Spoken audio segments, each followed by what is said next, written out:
So, good morning, everyone. Good morning, ladies and gentlemen. My name is Sławomir Smyczek. I am Vice Rector for Education and International Relations at the University of Economics in Katowice. And on behalf of the authorities of our university, I have a big honor. Welcome all of you at the University of Economics in Katowice at the second edition and the second day of the international project Economics Without Border.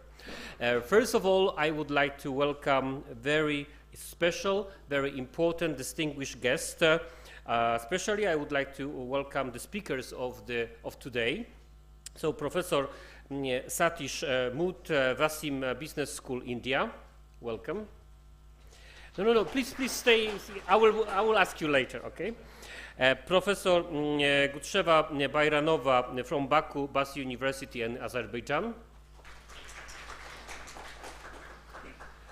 Professor Justyna Majewska from Poznań, University of Economics and Business, of course, Poland. Professor Szymon Truskolaski, Poznań, University of Economics and Business. And Professor Małgorzata Pańkowska from our university. She will be the chair of the panels today. Also, I would like to welcome the speakers of the yesterday editions and also the speakers of tomorrow. So Professor Ann Mirox from Cornell University, New York, USA. Professor Mike Peng, the University of Texas, Dallas, USA. Professor Ida Musiałkowska from Poznań University of Economics and Business. She's not written out. Okay, maybe she will join us later. And also yesterday, the leader of the panel was Professor Małgorzata Dziembała from our university.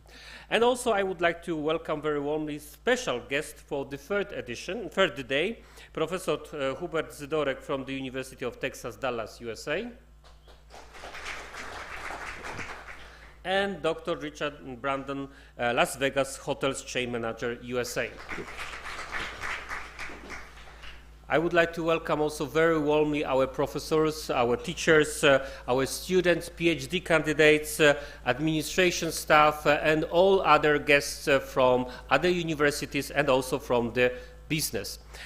Ladies and gentlemen, the aim of the project is to promote science on the international scale by organizing at the University of Economics in Katowice different debates and presentation of the scientific achievements, research and work of outstanding scientists and practitioners from around the world.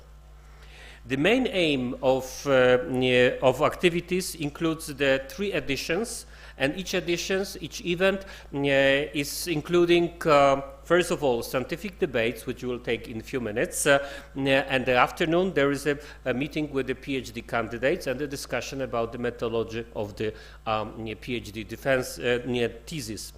And also, which will be tomorrow, the special speeches popularizing science among the young people and the local community, supported by the Global Village, which promote the cultures from the different continents. And if we are talking about the continents, each event is designed to present economic and socio-cultural issues, including the aspect of the social responsibility and sustainable development of the countries from the perspective of the 6 continents. For each edition, we have two continents.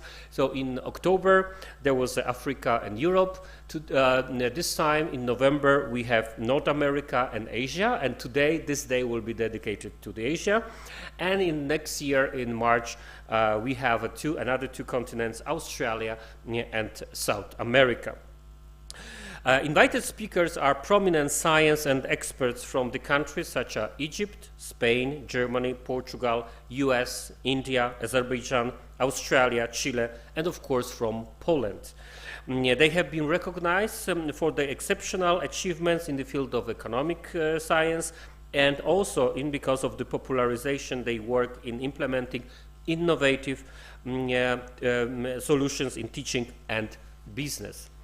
So Economic Without Borders will be, I believe, one of the kind large-scale initiative during which our university become the Polish economic hubs.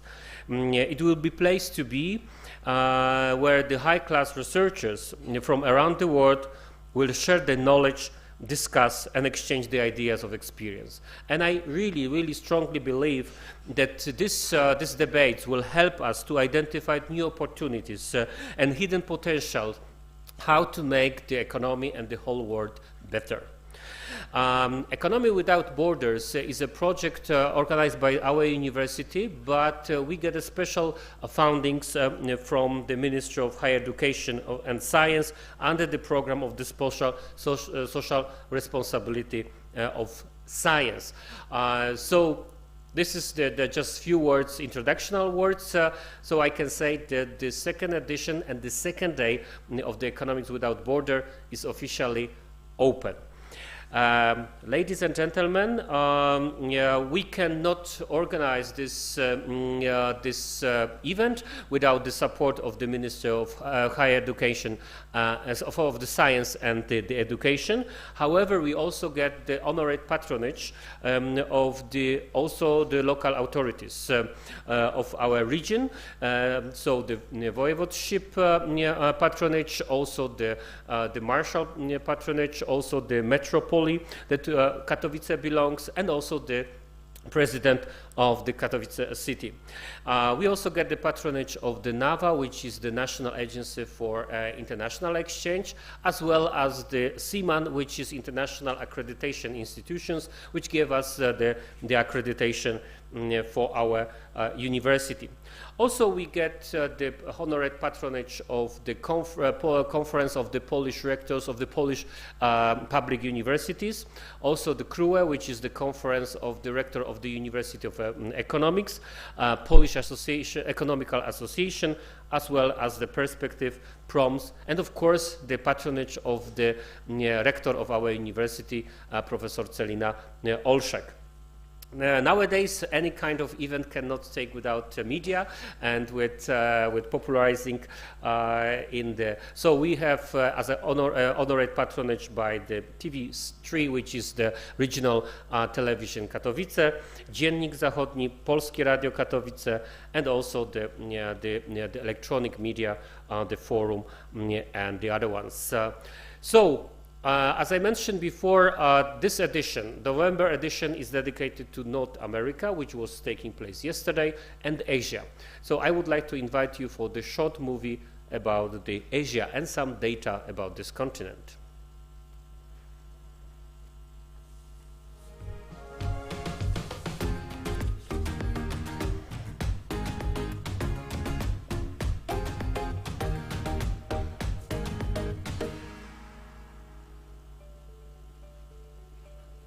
My name is Hela. I'm from the University of Economics in Katowice, and I think that economics has no borders. There are 7 continents in the world. In this series, I'm going to fill you in on details about their economic and social-cultural issues. Let me guide you across Asia today. Asia is the biggest continent in the world that covers 30% of total Earth land area. This area consists of 51 countries and it's home to the majority of human population. Over 4.7 billion people live here. They account for around 38% of total economic output. Bangladesh and South Korea lead the ranking in population density. Mount Everest is the highest mountain, its peak ascending to an altitude of 8,848 meters above sea level makes it one of the highest points on Earth. To the west is the Caspian Sea, the world's largest freshwater lake. It's the half size of Texas. The nominal GDP is 41.6 trillion US dollars, making Asia the largest continental economy. Asia suffered from 3% inflation and an unemployment rate is around 4.2%. There are differences in petrol cost. For example, in Singapore, 1 liter of gas costs about $2, while in Qatar you will pay only 60 cents. Average salary in Asia is $1,256. Around 5% of population doesn't have access to electricity. CO2 emissions amount to 17.25 metric tons per capita.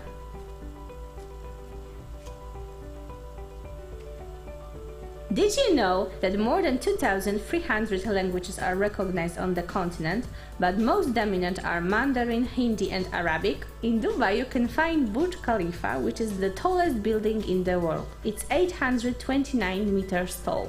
The Japanese life expectancy is the world highest at 87.3 years for women and 81.3 years for men. According to the UN World Happiness Report, Taiwan is the happiest country in Asia. Bollywood is the largest film producer in India and also one of the largest film producers in the world. Hindi cinema produces over 1,000 movies every year. That's all for now. If you want to know more about our world, check out our YouTube channel. And if you want to learn more about economics, study at the University of Economics in Katowice, Poland.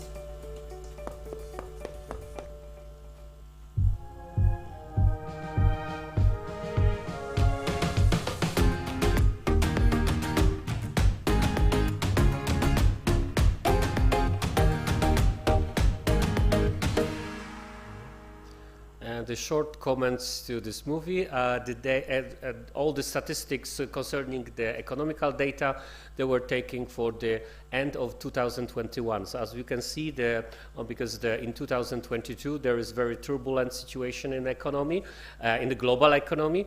So these data are changing so quickly, and as you can see that every time we need to, there is a space for the discussion and trying to find the solutions how to improve all this economical situation. Anyway, there is right now it's a time for the beginning of the debate. So I would like to invite our special guests and ask them to sit on the stage. So first, I would like to invite Professor Satish Modh. Professor Satish Modh, yes, please welcome.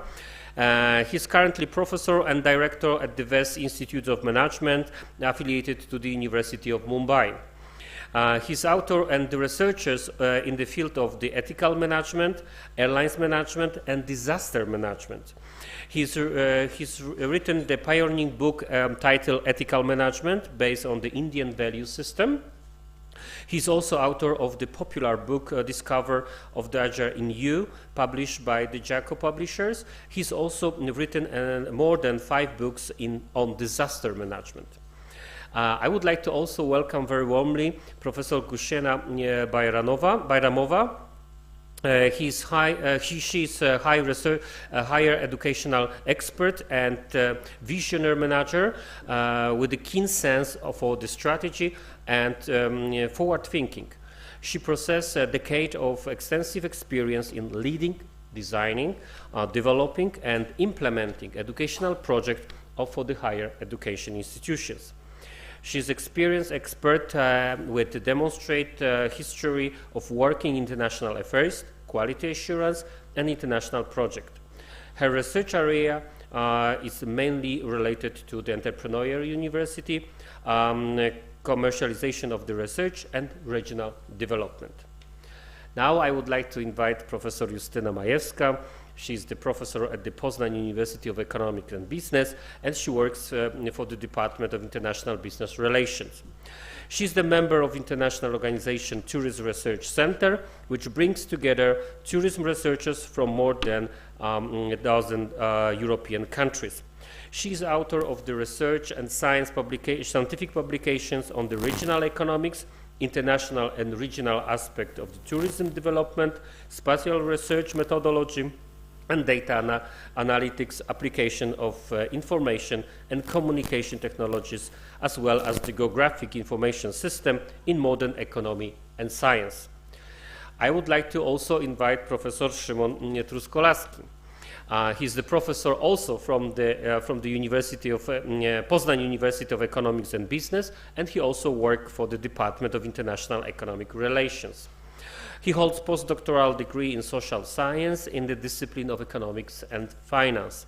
He's the author of the research and scientific publications in the field of the economics and of innovation, international aspect of economics development, innovation policy, application of information and communication technologies, as well as the geographic information system in modern economy and science. And finally, I would like to invite Professor Małgorzata Pańkowska. Professor Pańkowska represent University of Economics in Katowice. He is full professor of the social science and chair of the Department of Informatics at our university.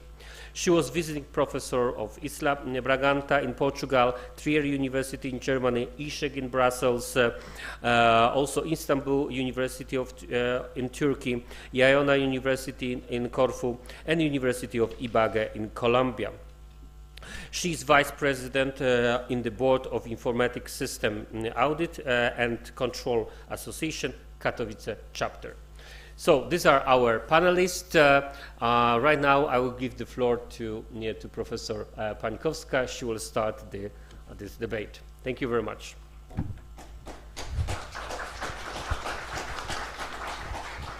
Thank you, and welcome once again on the second day of the second edition. So today we will talk about the situation in Asia. So first, I would like to ask Professor Modh for the presentation. I propose you now maybe different organization of this event than it was yesterday. So I think that first Professor Modh give us a speech, and after his speech, the other panelists, also the students, and dear guests, ask questions to Professor Modh, and also please give us comments. So I think that it will be, this discussion will be very efficient for you. So please, Professor, the floor is for you. Give us your speech.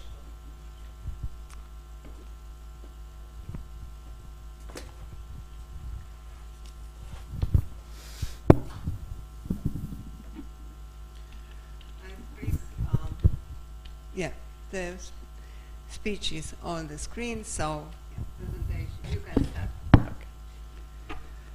A very good morning to all of you. At the outset, I will thank University of Economics for inviting me to address students of University of Economics. When I was told that I have to speak on global economics with particular reference to Asia, I had many topics in my mind. As you would have understood from my introduction, that I am not an economist. Basically, I am engineer with qualification, master's degree in electronics engineering. And I started my career as aircraft maintenance engineer working with the national airline, Air India. For nearly 30 years, I worked as aircraft maintenance engineers and also later on in strategy department of Air India as head of business transformation. How that happened is because while with Air India, I did my master's degree in management, also a degree in law, and also a PhD in business strategy. And I started teaching business strategy and ethics at some premier institutes in Mumbai. And after working 30 years with Air India, I decided to call it a day with aviation, and I joined a private university, which is called NMIMS, as a professor of strategy and associate dean. And currently I am working as a director of a management institute which belongs to University of Mumbai. In between, there was a big earthquake in Gujarat in India. More than 10,000 people were killed. So one agency from UK, they asked me to visit the earthquake site. And I went there for 10-15 days. From morning 7 to 11, I stayed with the victims of earthquake, and I interacted with lots of agencies who were working in those areas and helping victims. I slept with in those camps with the victims. I interacted with them, And when I came back, I was a changed person as far as disaster is concerned, because when we look at disasters, we have just faced one as pandemic last 2 years. We only look at the numbers, how many people died and what is happening. But when you really look at the plight of those victims and live with them, you realize that disaster can be very, very devastating for those who are involved in disasters. And from 2000 to nearly 2015, I did a lot of work in disaster management. I wrote Citizens Guide for Disaster Preparedness, Introduction to Disaster Management. This book is one of the most followed book in the world on disaster management. Nearly every week, more than 3,000 to 4,000 people download the book. And so far in last couple of years, more than 6 lakh people have looked at the book, and it is taught in various universities across the world. So when we talk about economics and we look at the global economics, there are many things we can talk about. When the disasters happen, many airlines disappear, like in 2008, when the economic meltdown was there. Many airlines in Europe disappeared, like Swiss Air, Austrian Airways, Netherlands. Somebody bought them, maybe Lufthansa or Air France. So in any such situation, when we look at the global economics, there are various issues which we can look at and discuss. But I decided to speak on circular economy. Now, anyone would say, why circular economy? And what is circular economy? I am told most of the students here are from undergraduate courses. So I have prepared the presentation, which is not highly research oriented, but it deals with the basic concepts of circular economy and how we can help reviving the world when we are talking about sustainable growth. And the economy is rebooting in many countries. Of course, there are other things which are happening in Europe and other parts of the world. But in spite of that, we should have a positive message about the global economy. And we have to find opportunities, even in the worst of time, and give a direction to economy where everyone benefits, because we are talking about economy without borders. So let us look at what is circular economy. So the presentation will deal with linear economy versus circular economy, developing circular economy business models, international environmental agreements to promote circular economy, European Commission on circular economy action plans in India, because that is the focus of this particular session, Asia, and conclusion, benefits of circular economy. So these are the 5 basic topics which I will be dealing with. And lot of gaps will be filled in by the questions asked by you and also the panel members. So this is a very clear explanation of a linear economy. We are all used to linear economy, where what we do is, if we want to buy something, we go to the mall or we go to a shop and we buy it, we take it. And after there is a problem with the product or a new product has come in the market, after using it, we simply throw it. So the linear economy model, on which last 100 years of economic progress in this world, the global economy, is based on take, make and waste. We take the resources from nature, we use them the way we want. There are various examples of this. If we just look at our mobile phones made up of various materials, various technologies, and most of the mobile phones are an example of collaboration between various countries in developing technologies and material.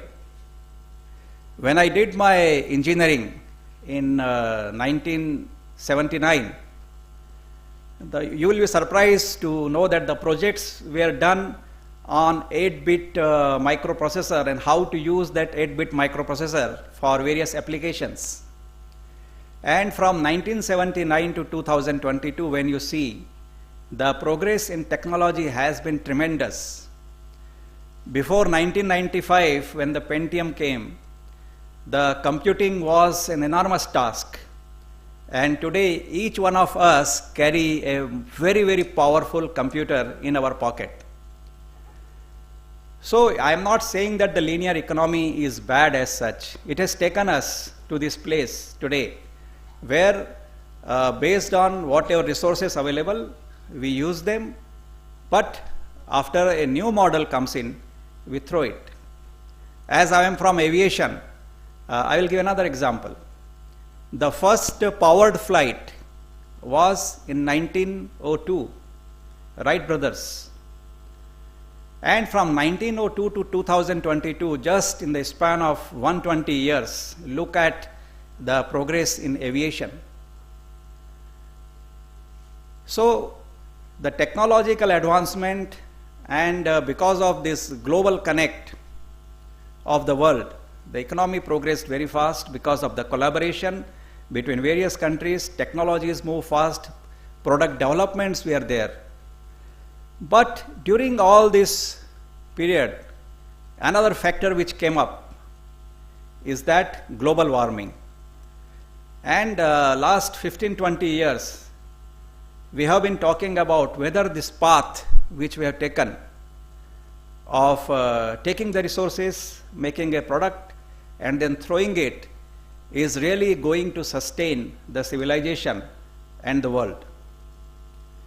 Various NGOs, various people have started investing a lot of money in last 15-20 years to enlighten people about this problem of this linear economy. So what is the way out? The way out, as suggested and being discussed, is circular economy. Now what is circular economy? I come from a country, India, where some of these principles which we today talk about are there in the culture. I will give you some examples of my own home. Just recently I changed my washing machine, and you will be surprised to know that I had been using that washing machine in my home for last 20 years. Why? Because whenever it broke down, in India there are people available very easily, so we invite the repair person and they repair. Sometimes they will change the belt which moves the drum, or if any gearbox is bad, he will come and maybe at some cost change the gearbox. It is only when, with all these fittings and it became very noisy that we thought that it was still functioning very well. But, everyone will know when the washing machine is running in the house. So we said, okay, it is time to change it. So after 17, 18 years, we changed the washing machine. And this is happening across the country. This is in the culture, that whatever we buy, until unless it becomes really useless, we keep on repairing it.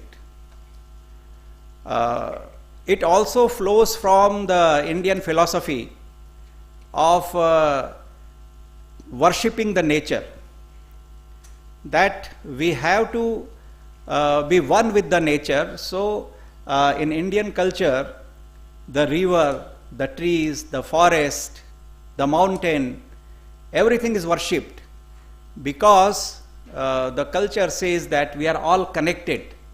Living and non-living being, they are all connected, and we all survive because of interaction with each other, and we need to respect each other. So because of that, the inborn, the programming of the mind is such that we don't want to waste the natural resources. but it does not mean that still the country is very clean. You still find rivers polluted because of the industrial revolutions. People started throwing industrial wastewater in the river, which was also the problem in Europe and America, everywhere. So the cycle has just begun. Because of the industrial revolution, a lot of factories were set up and they started polluting. So somewhere the cultural background and somewhere the reality of the economy, it has to come together. And the time has come to realize that we have to take care of nature in a way, in a fundamental way, so that the globe survives, the sustainable development happens. So the circular economy, as you can see, is all about using the resources, reusing them, repairing them, rethinking about the basic philosophy of how we are going to make a product. We'll have to go into the basic fundamentals of how we are looking at the economy. In the later part of the presentation, I will talk about, like currently we are relying on fossil resources like oil and other consumables which are also polluting the world. Whereas the solar energy is available, where it is a non-polluting energy, renewable energy. The wind energy is available, which is also a non-polluting energy. Hydro energy, lot of scientists are working on hydro energy. So we will have to change the basic thinking and use of resources and the energy, and we will have to develop new technologies where the whole way of consuming the product and services will change. So the circular economy is basically about 6R. In the beginning they talked about 6R, but the researchers have gone up to 12R. We will come to that. So what it says is that we have to reduce the consumption now, which is very difficult. Whatever we want, if we say that reduce the consumption, I am not sure whether everyone will agree, but somewhere psychologically we will have to think that should we take something which we don't need. Many times we go into food malls and order food, and we may consume half of it and we throw half of it. But we have to think that how much effort has gone into, how much energy has been consumed, how much manpower has been used to reach food at that stage. And when we don't consume half of that, so it is all going waste. So the first principle is reduce. The second is reuse. As I gave the example of washing machine, it is being reused again and again after repair. Or the best example today is single-use plastic. Across the world, there are companies, corporates, who have launched campaign to eliminate single-use plastic, and wherever single-use plastics are there, they are again converted into products. I will give examples later on in the presentation. The third is recycle. Can we recycle the product? The fourth is recover. Like e-waste, once the mobile is down or a new computer has come in, the older computers may not be able to support the software which is now available, so you have to throw them. So whether we can recover some part of it. Redesign. Can we redesign the processes and the products so that we consume less and help the world to survive? And the last is remanufacture. So these are the initial 6 R's which were thought of. So if we look at the characteristics of linear economy and circular economy, these are very simply, you can just have a look at it. I will not, you can just Google and you can find this information. So just for your knowledge, I have shown it here that there are different characteristics of linear economy and circular economy and how they differ.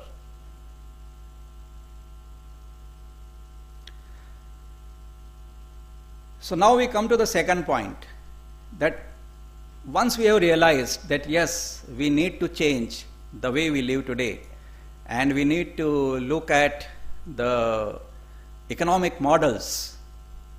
There have been various attempts at developing business models for circular economy. And some of the key points I have tried to collect from various research papers on circular economy.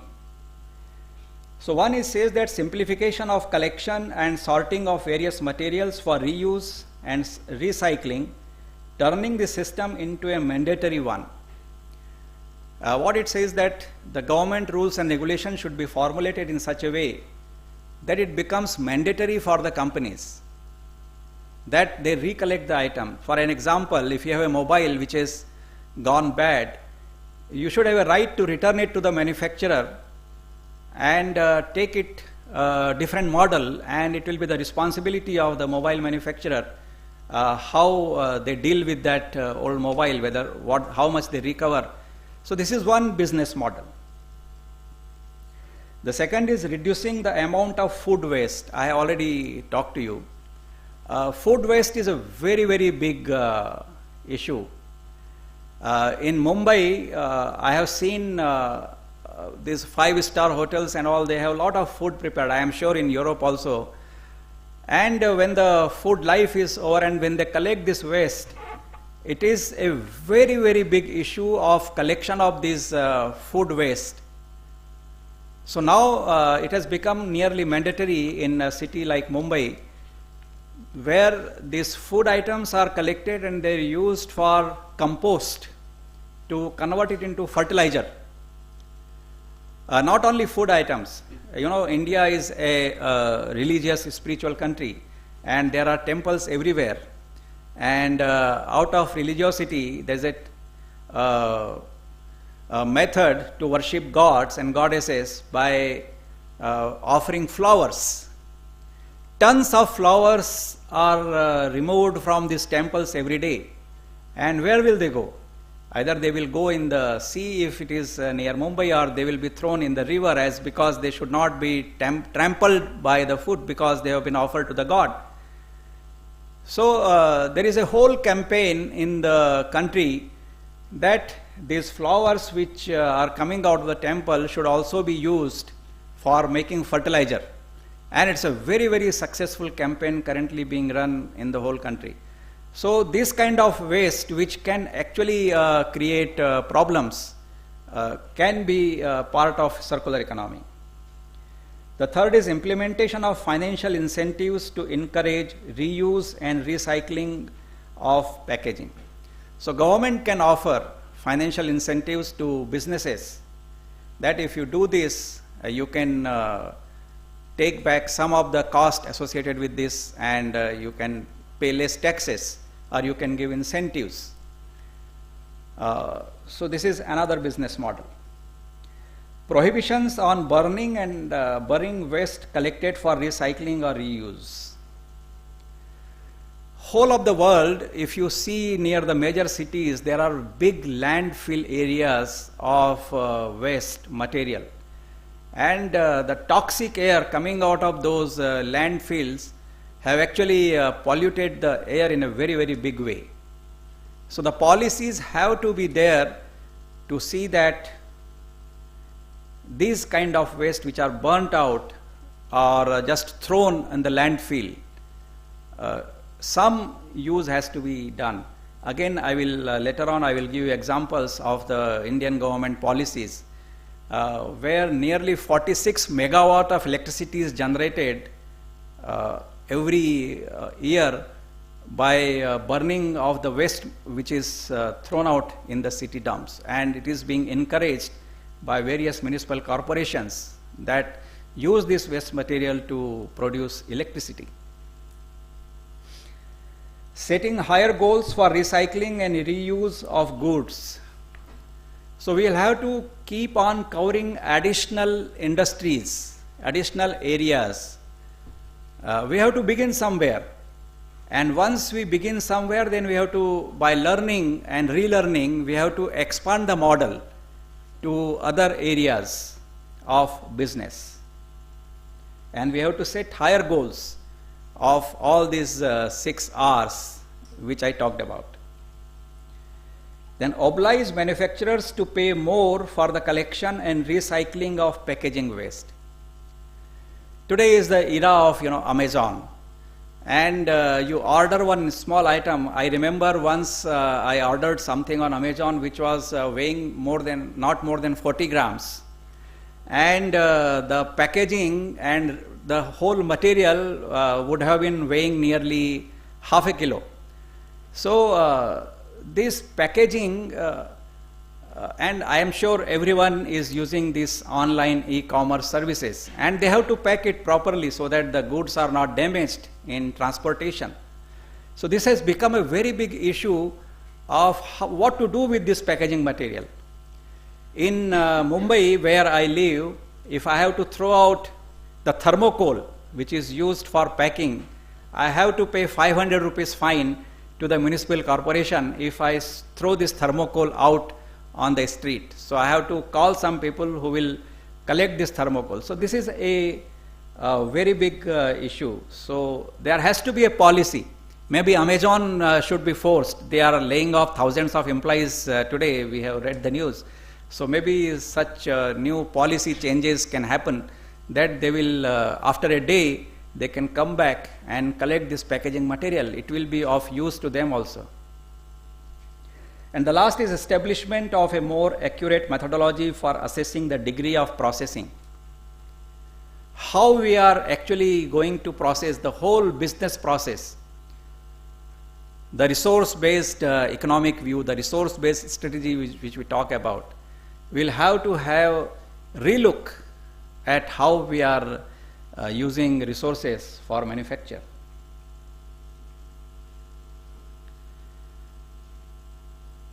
So there are certain business models which are again from research work. I have given the reference in the slide from where I have picked up this. So circular supply, this is one of the business model which says that replacement of traditional raw materials with organic or renewable ones and long-term use of resources. Production waste should become raw material for new production processes. This is one business model. Second is restoration of resources. Recovery of raw materials and processing of waste from secondary raw materials so that waste is transformed into raw materials and not disposed of. In this case, companies create new products from waste. This model is most adopted right now. The third is extending the service life of products. So as I gave the example that washing machine life from 6 years, 7 years can be extended to 17, 18 years. So a lot of less materials consumed. Platform for shared use. There are many websites available today where you can see that you can hire. Suppose I am coming to say Poland. I am coming from Mumbai, where the minimum temperature goes not below 15 and at any point of time. So when I come here, I have to buy clothes so that I can protect myself from this 1 degree cold. So what I have to do is I have to buy it. And once I buy it, it will be there in my cupboard for, I don't know, next time when University of Economics calls me, or maybe I am traveling somewhere else. So what happened is that for a particular 7 days of use, I have consumed lot of resources which is actually wasted, which should have been used. So there should be some business model where you can share this kind of resources, platform for shared use. This is happening in say Uber, Ola. These are the shared taxi concepts where you need not buy the car. So you save a lot of parking space, and less number of cars will be sold. But still, this is just the beginning. It is happening in a very big way in automobile segment, but still there is a lot of scope available here. And product as a service. This is a very, very important, that currently manufacturers, they sell the product and maybe they will have after sales service or customer service representative. But when I was with Air India, when the Dreamliner came or even 777 came, I was there with Air India till 2011, and I was part of the team which actually went for Dreamliner training. And there were agreements done between the airlines and the manufacturer, that earlier model was that airlines will repair the items which are there in the cockpit, in the cockpit box, or in the equipment area. And many of the airlines will have, like Lufthansa, they have Lufthansa Technique, which will repair these black boxes, or say engine which is gone bad, and they will repair the engine. So this was the model. But for Boeing and Airbus, once they sell the aircraft to the airline, it is only that the after sales service was used to be the model. But by the time 2008-2000 came, there were new agreements where, based on the number of hours, they were saying that we will maintain the systems and equipments, and if there is any fault, if you pay us by hour, fly by hour, so for this many flying hours, if there is a problem in a particular unit, we will simply replace it. And since aviation is a very, very big business, and it is this model is now being used by Airbus and Boeing and other aircraft manufacturers, the similar thing can be done with various other products and services. So all the businesses will have to think whether they can use this product as a service, whether it is washing machine or refrigerator, or even our clothes which we wear. After 2 years, if the fashion is out, the manufacturer of big brands, they can say that, okay, you give us back our clothes, and so the product becomes service. This is another model.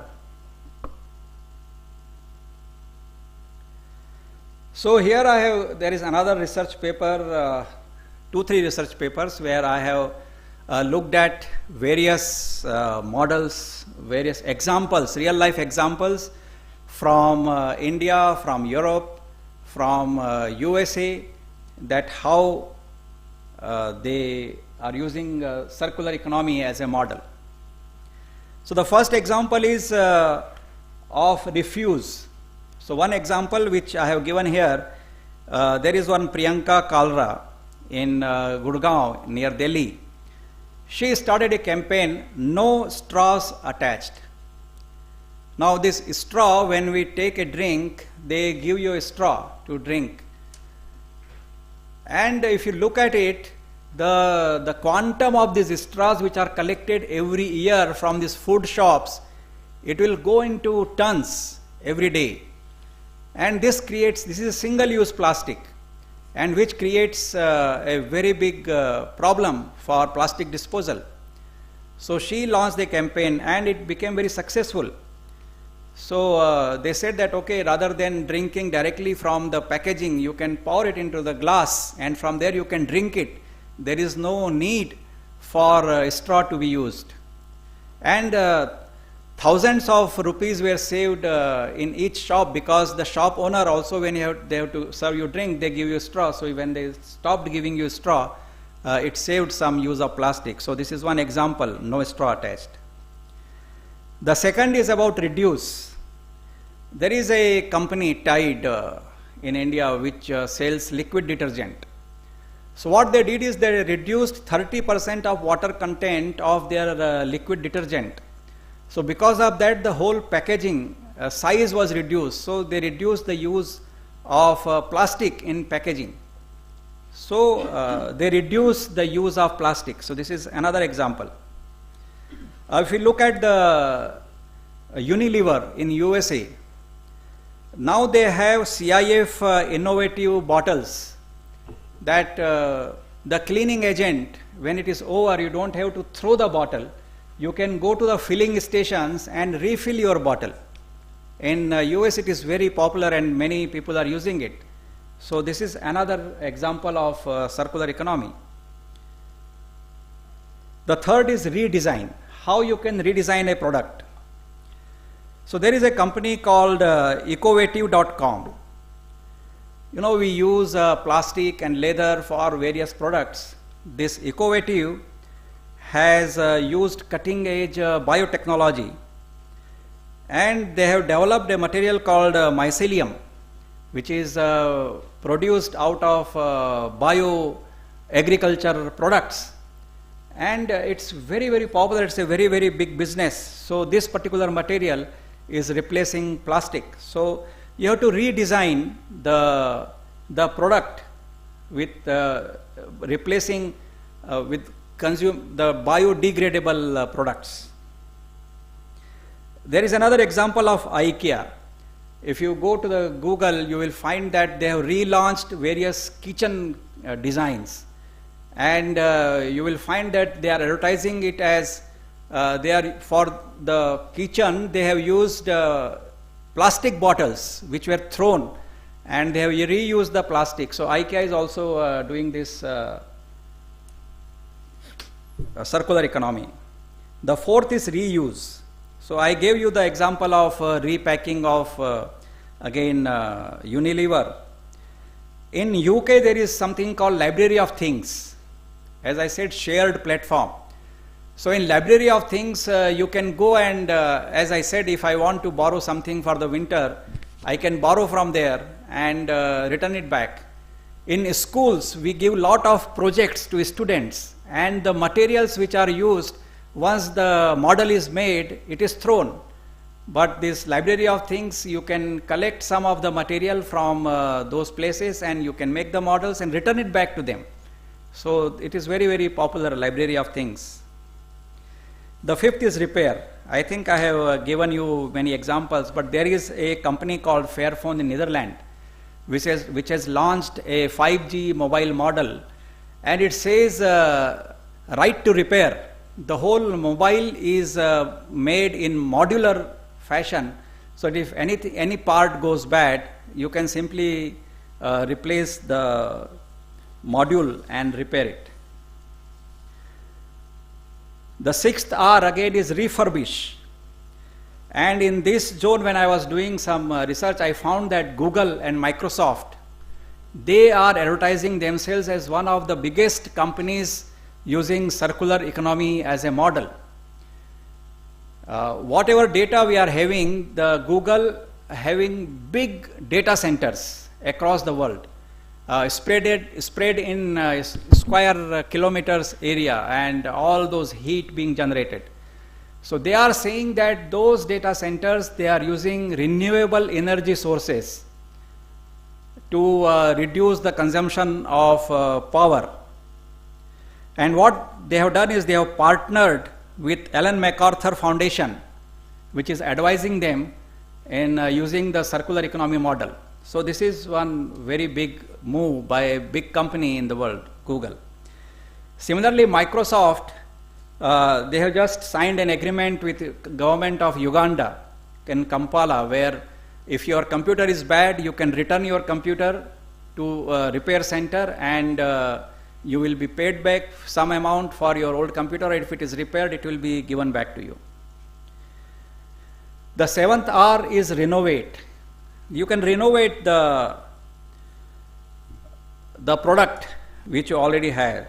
Samsung is having a policy of net zero. They are saying by 2050 the total wastage is going to be zero. And even now this G20 summit which is happening, they are talking about net zero. So a lot of companies across the world are going to have the policy of net zero in next 20 to 30 years time. The eighth is recycle. So one big example is Allbirds, which has a tie-up with Adidas, and the ultralight shoes which they have made, they have made using material given to them by all birds, and it's very light and it is biodegradable material used, not leather material. Excuse me, Professor. Yeah. May I interrupt? Because you know, maybe we will give a chance of our panelists. So I will conclude in 2 minutes and then you can ask me Okay, questions. okay, great. So there are various examples. I am sure by this time you have understood that what is circular economy. So let us just go through the slides quickly, because that is all information available. So these are the principles, and circular economy, renewable business models. So all these models which I said, the researchers, the academicians, they try to put them into understandable words so that they can act as a consultant to companies and advise them. Some examples of international environmental agreements to promote circular economy. So there are agreements on air, water, land use, soil, waste, nature and biodiversity, biotechnology, chemicals, industry. There are various international agreements to promote the use of circular economy. European Union has taken a big lead actually in 2001, and it is leading the whole circular economy campaign of the world. And they have formed a global alliance on circular economy and resource efficiency. And so United Nations Industrial Development Organization and European Agency, they are working together to promote circular economy. So this is all European Commission on Circular Economy. It is again available if you want to find out more about the policies of European Union. You can find out from the internet.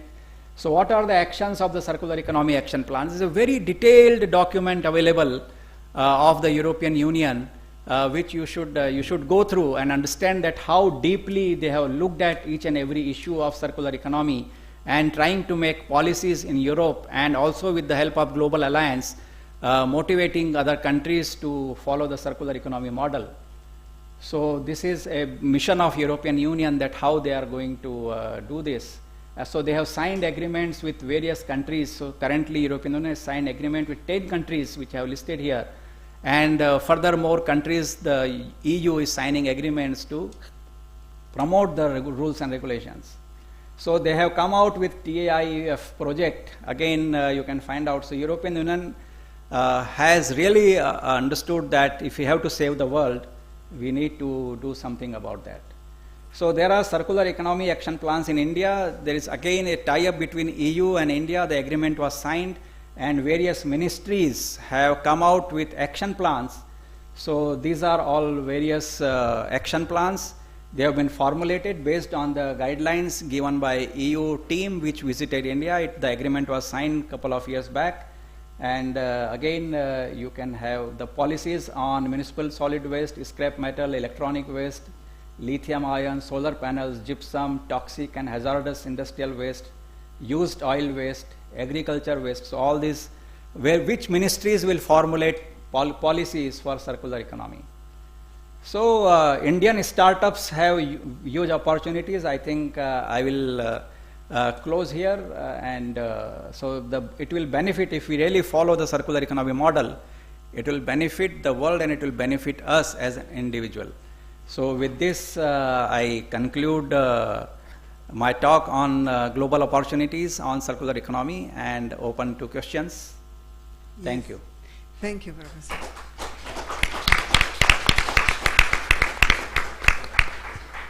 Thank you for the great presentation. And just now, time for questions and comments. We start maybe from the questions and comments from provided by panelists. Yes, for the best questions among the students, I have brought some gift. Yeah. So it is available. Students.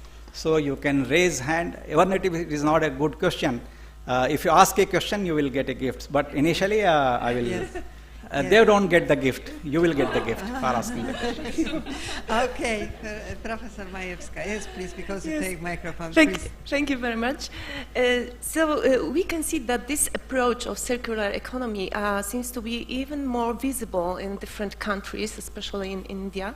But we can see that it is a way of thinking of a three main groups. Let's say the governments, which acting like supporting these processes or the model. Then we have enterprises, also startups, small and medium-sized enterprises, but also the big companies which use, for example, this CSR way of communicate this kind of circular economy model. And then we have the consumer behaviors. So it's also the case of students, of everyone, which should be also involved in the process in order to see the effects. So we have also in Poland this roadmap in order to toward this circular economy, and we adopted that in 2019 by the Council of Ministers. So we are also in the way of introducing this kind of thinking and the way of behaving. But the question is, maybe too general, but still, when we should expect the spillover effects of introducing this model to the reality? Because we need now see the supporting of the governments, we need to see how the enterprises react, and then how the consumer behave in order to combine the effects. So thank you very much. Yes, please answer. Yeah, it's a very important question. Thank you for asking this question. Circular economy is not an academic subject because it affects our lives. It is going to affect our future generations. How would we like to see our future generations growing up, whether in a polluted environment or in a clean environment, which most of us have been lucky to have it. So the total strategy for circular economy, in my view, has to be done in three ways. One is at the government policy level. So there have to be, earlier when these environmental issues came up, there was a polluter pays principle, that any industry which is creating pollution, that particular industry will have to pay. So if suppose somebody is discharging waste in the river, or somebody is having polluting the air, so they will have to use, like this power plants, thermal power plants which is using coal, they throw out a lot of smoke and coal ash in the environment. So with polluter pays principle, most of the big industries started investing in controlling the discharge of waste. But over a period of last 25, 30, 40 years, the experience is that this is still a part of the linear economy model, and it has not really contributed much in saving the planet. The parameters are still showing the same kind of effect. From there, this circular economy concept has come up, that it is just not enough to have this polluter pays principle. We will have to think and rethink and redesign the whole business processes. So the first thing is from the government policy level, that there has to be some advantages given to those who are doing business. The second responsibility is with the business. Business is for profit, and if they see profit opportunities, they will certainly go into a circular economy kind of model. And they will have to really think hard. Like I give you example of Google and Microsoft and Tide and so many other companies who really thought that yes, it is beneficial to have a circular economy model. So most of the businesses will somewhere have to think that it is profitable to have a circular economy model. And the most important part has to be played by you and me. Until unless we are aware that this is what we want clean air, we want clean water, we don't want to live in a polluted environment, and then we pressurize. Most of the world has democratically elected government. So if we pressurize the government that until unless such products are available, and if you don't frame policies in that manner, the government will be thrown out. So until unless we have this awareness, and that is where lots of NGOs are working in creating awareness. But the responsibilities, I would say, government is an institution, administration. Businesses are there for profit, but we have to be aware about our rights and what we say the common man. We are all common man, and if we are not aware, we will be taken for granted, and people will be making money and governments will be there, but we will be suffering. So it has to be at all the three levels, but I would say that the biggest responsibility is on people like you and me. Okay, thank you, Professor. And maybe Professor Szymon will ask you. Okay, I would like to ask you about the reasons of introducing circular economy in India, because as you told us, European Union is leading in the effort of circular economy, and of course it is quite important from the European point of view, because if we all agree that there are, let's say, 4 superpowers in the world, like the US, the USA, China, European Union, and Russia. This what is different from European Union is the lack of resources. So the way of dealing with the lack of resources is, let's say, securing the cheap sources of cheap supply of resources, which we think it seemed very well before February of this year. We can switch to renewable energy, like wind power or solar energy. But as we all know, that this kind of energy is not without resources. We need some resources to power, like batteries, to produce wings of the windmills. So the lithium, cobalt, and other rare earth materials are needed to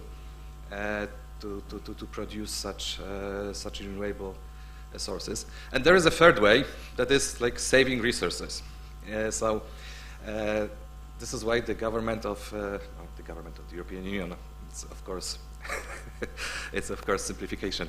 The European Commission is very strict about introducing such efforts, the decarbonization of the European Union, and this is somehow imposed on the members of society. Like European Commission forbids to use, let's say, straws for drinks, as you mentioned. So, what are the reasons to introduce such thing in India? You told us about the love for nature, and I admire it personally. But is it only this? Again, a very good question. India has, out of 365 days, 300 sunny days. I don't know what is the statistics here in Poland. So sun is abundantly available. There are various, India is a large country, and there are various places identified where we can have windmill power generation. So when this new government took over in 2014, they looked at the policy, and there was a general consensus that India got independence in 1947, and the first industrial revolution was totally missed, because the time when the Europe and America was developing new products and technology and services and improving the life of its people, the whole country was fighting for independence. So the first industrial revolution was, the country was totally left out. After 1947, the second opportunity came in 2000. Even before that, the second opportunity came with the hardware, these computers and laptop and personal computers. And because of the lack of policies, this whole thing was used by Taiwan and Vietnam and Korea to set up semiconductor technology bases, and they developed in a very big way. So India missed the second bus also in around 1970 to 1980. The third revolution was in the software business, and the opportunity came with 2K, and a lot of Indians who had studied in US, and they realized that this is a very big opportunity to have a big jump in software business. So India became part of the industrial revolution in this software business, and today we have the world's largest big software companies, and it has made tremendous difference in the way industries are set up and the economy started looking up. But now we are having industrial revolutions 4.0, and energy is the key factor. And as we know that this oil and coal, and they are all polluting energy sources. So the government thought that why don't we take the lead in renewable energy sources. So the Prime Minister of India signed a solar alliance with some of the countries in Europe as well. I think France is one of the member of South Africa and Brazil. Some of these countries, they became part of solar alliance, and a big boost was given to solar energy. Currently, India has nearly 100 gigawatt of solar power production, nearly 40 gigawatt of wind power production, and from waste material resources and all, we have maybe 1 gigawatt of power production. But they have realized that these are there, the research has to be there in that, but if you have to make a big jump in this renewable energy, the area is hydrogen. And a lot of research funding is being done by corporates as well as Government of India incentives to work on hydrogen. Hydrogen is going to be the next big game changer in the renewable energy sources. Already the Minister Nitin Gadkari has displayed a car run by hydrogen fuel, and millions of dollars are being invested in this hydrogen. There are 4 ways of making hydrogen as an energy source. They are using the electrocatalytic process, which can take hydrogen out of water. This could be one system. So a lot of that depends on the capacity of the country to have electrolyzers, which can change. So there is a target set of say up to 8 ton of electrolyzer, 8 metric ton of electrolyzer to be produced by 2030, so that it can generate some quantum of hydrogen for energy use. There is another heat process where the steam can be used to convert to get back hydrogen. This is second process. Another process is biotechnology, where some microbes can be used to, or algae can be used to take hydrogen from these NH3 sources. So like that, lot of funding is going on, and the target is by 2030, the country wants to totally get rid of or at least minimize the component of coal and oil for energy, electricity production, and also running the car, electric vehicles. So if you will be surprised to know that more than 80% of our fuel we import, these petrochemical products we import. So how much saving will be there? All that money, hard-earned money, is going out of the country and going to maybe Gulf countries or Saudi or Iran or Iraq or Russia today, when we are buying oil from Russia.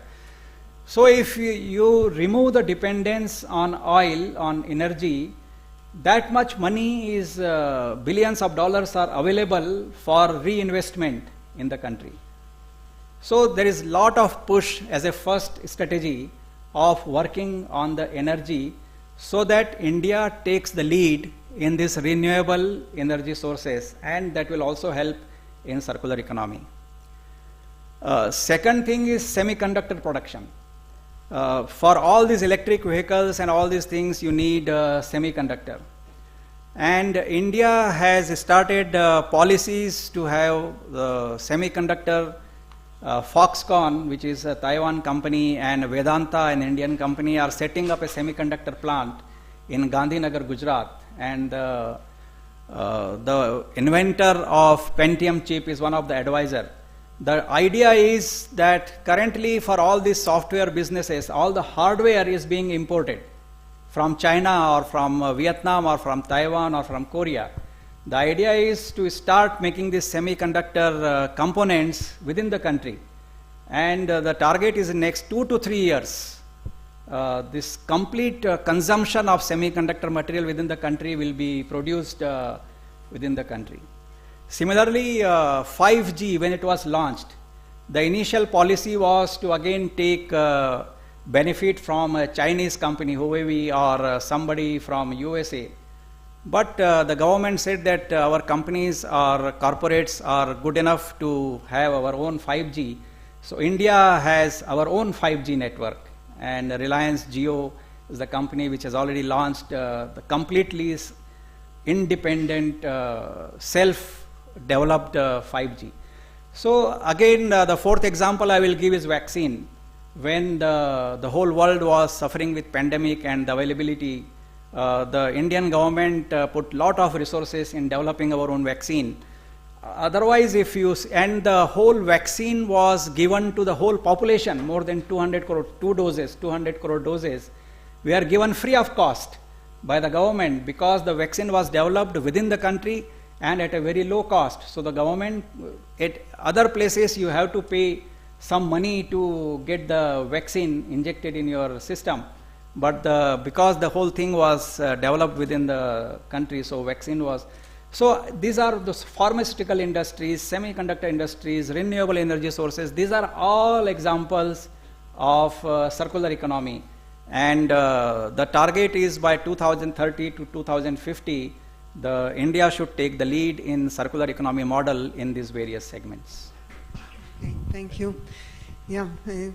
Comments, but we, yeah, from students. But yeah, I really want items gifts from you. Yeah, yeah.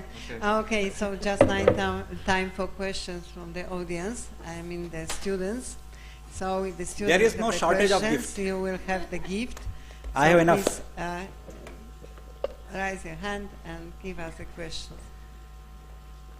Or at least first 6 questions I can give. Yeah. Last row, yeah. Anyway, there is a question.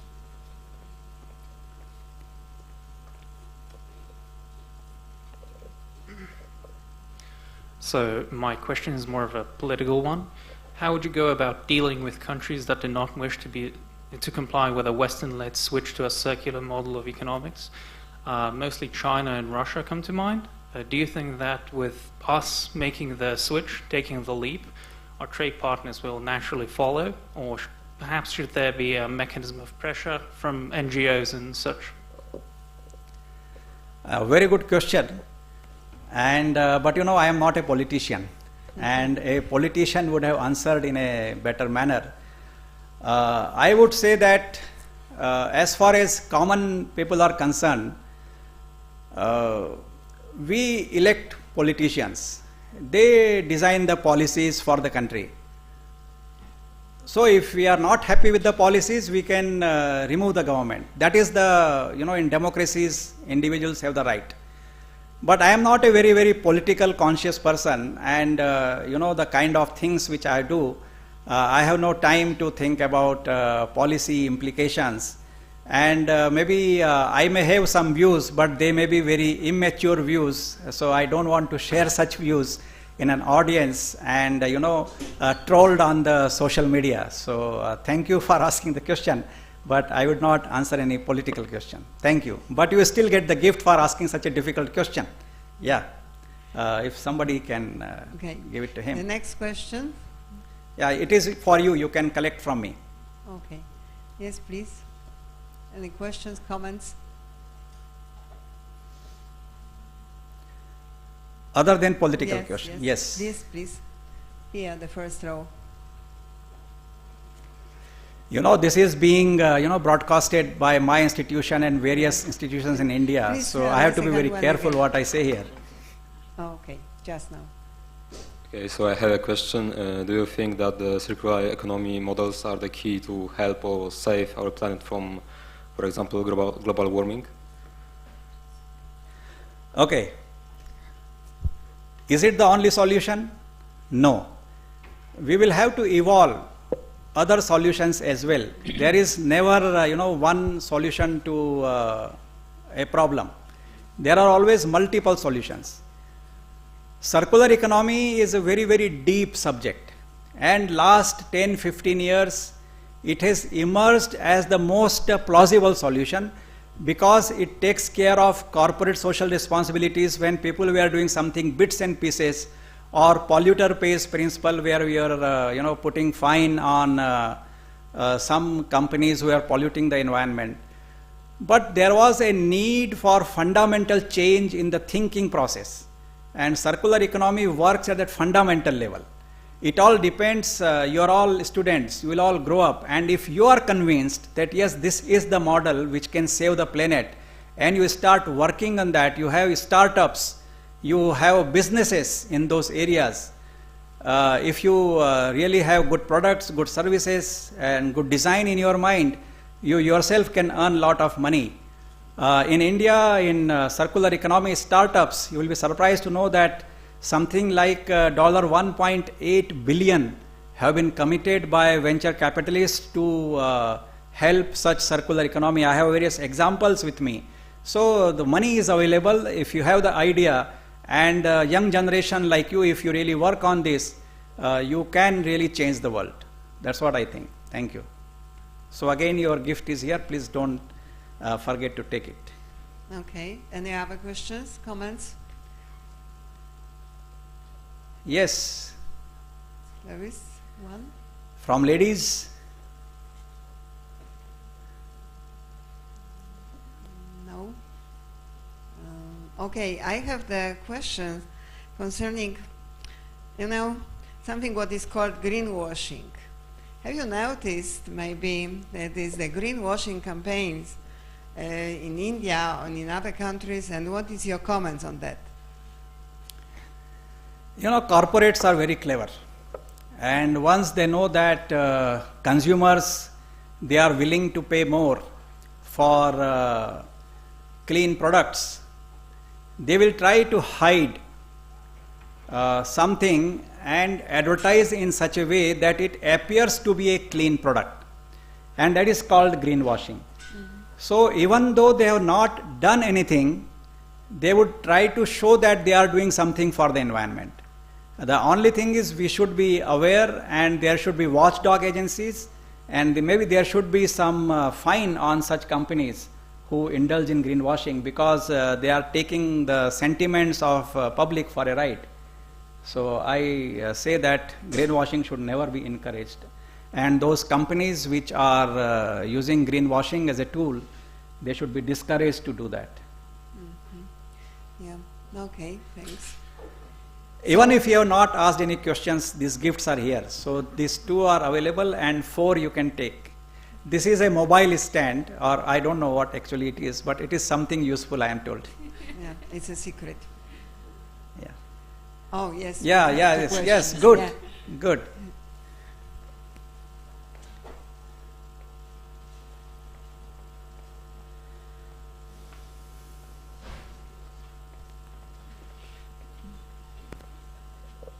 So you said about all the benefits that are occur with the circular economics, but could you please tell me if there are any risk or maybe bad effects that may occur also of this? Okay. As I understand, are there any risk associated with circular economy? Is that you are asking? Yeah. Risks are there. Just for an example, suppose I borrow a coat from a shared platform, and if they are not cleaning it properly, so maybe I will carry some of the virus or something which is there with the clothing. Or if you are traveling in, say, Uber, and if the cars are not washed properly and cleaned properly, so one person who has traveled it may leave some gift for you when that person gets out. So risks are there on various business models. But over a period of time, we will have to see that, when I hire a Uber in India, I get a message that your Uber has just been cleaned. I don't know whether this is just a message they give me or they actually clean it.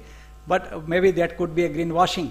That they are saying that after every ride our car is cleaned. I don't know how many of you have seen Uber getting cleaned after every passenger gets down. But there are risks associated with it, and maybe there will be bigger risk or smaller risk. But we are risk takers. Humanity is all about risk taking. If the humanity has not taken risk so far, we won't have come so far. So risks are there, but we'll have to minimize the risk. That is the whole thing about it. Good for asking this question. Thank you. Thank you. And the last chance for the last gift. Yes. So there are 3 gifts which are booked. 3 are still available. There is still yes, a there is a question there. One here, one here.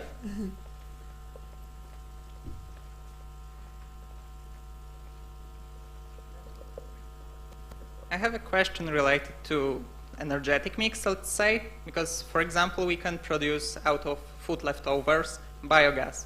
Can it be used in, I don't know, some companies that are producing something, or in case of not, where should it be used? And another question, how about the cars, because we have electric cars nowadays, but the production of the batteries is not so good for the environment. However, hydrogen, it has a lot of advantages. However, it can also be a little bit harmful. So what is the future about automotive, for example? If we will have hydrogen cars, electric cars, or, I don't know, maybe biogas cars. Okay, so there are 2 questions. One is about the food. In India, the custom is that when you have a thali, it is called thali, a plate. So mothers tell their children that nothing should be left over. Your plate should be as clean as it was before serving the food. And that is a culture throughout the country, from north to south, east to west, that you should not have any leftover food in the home. And right from childhood, this is encouraged. So when such a boy or girl goes in a hotel, in subconscious mind, there is a program that I should order only that much which I can eat. So if this kind of programming is there, I am sure mothers in Europe also must be telling their children that don't have any leftover in the plate. So once you have this kind of training right from childhood, slowly the wastage will reduce. This is one. So it is purely a training exercise right from your childhood, and that will only solve the problem. Otherwise, if you are not conscious about it, you will always order more for your consumption, and you say, I have money and I can pay for it. But no, we'll have to go beyond that. And second question is about the car. Yes, there are accidents. I have seen, currently the EVs, there have been incidents of getting fire in those EVs. Elon Musk has designed very safe car, but they are very expensive. And some of the developers are of EVs who are trying to make cheap EVs. They are having, especially in a country like India, this EV, the batteries, if any cell is bad, it gets overheated and it gets fire. It catches fire, and it is a danger to passengers who are traveling. But now I think the sodium batteries are being developed for EVs, modular batteries are being developed. So this is a new technology. But generally Indian government's target is by 2030 there will be no cars which will be running on petrol or diesel. The cars will be either running on ethanol or electric batteries or hydrogen. And they are working on that. This is the target. And how much they will achieve, it all depends on the scientists and people like you, young generation who will do research.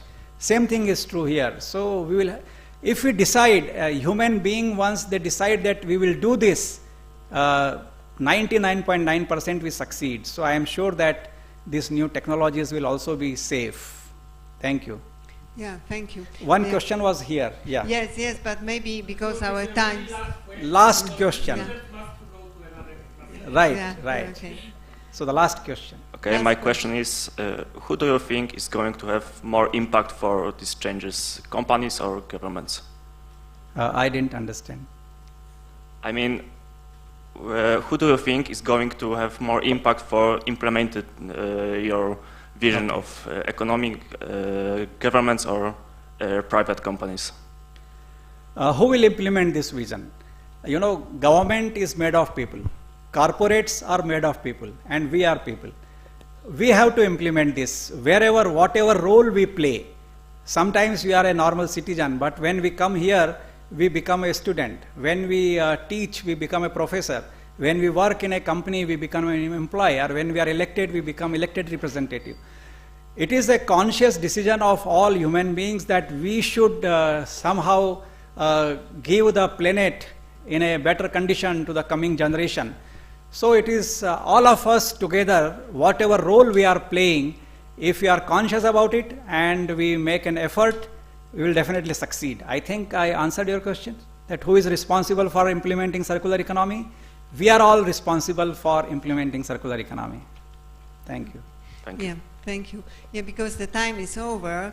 So 5 gifts are taken. One is lottery. Anyone who comes, I will give. Thank you. Yes. Thank you for Thank you listening so much. with attention.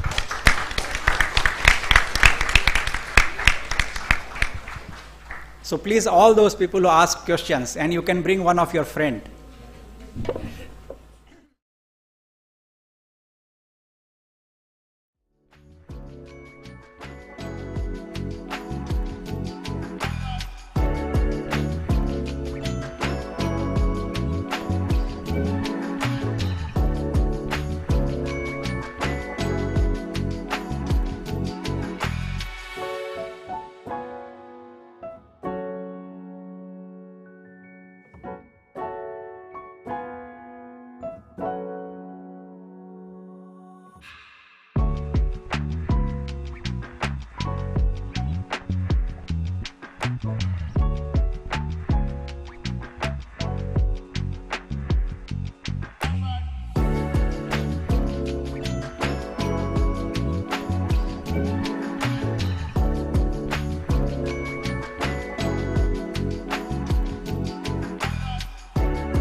groups of the students are coming, but I think that this time is very important, so we're gonna start.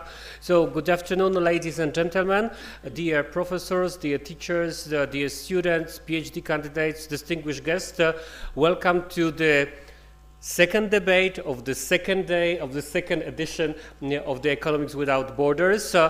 Today we have very fantastic distinguished speakers from representing Asia and Poland. So I would like to welcome one more time Professor Satish Modh from VESIM Business School, India, in Mumbai.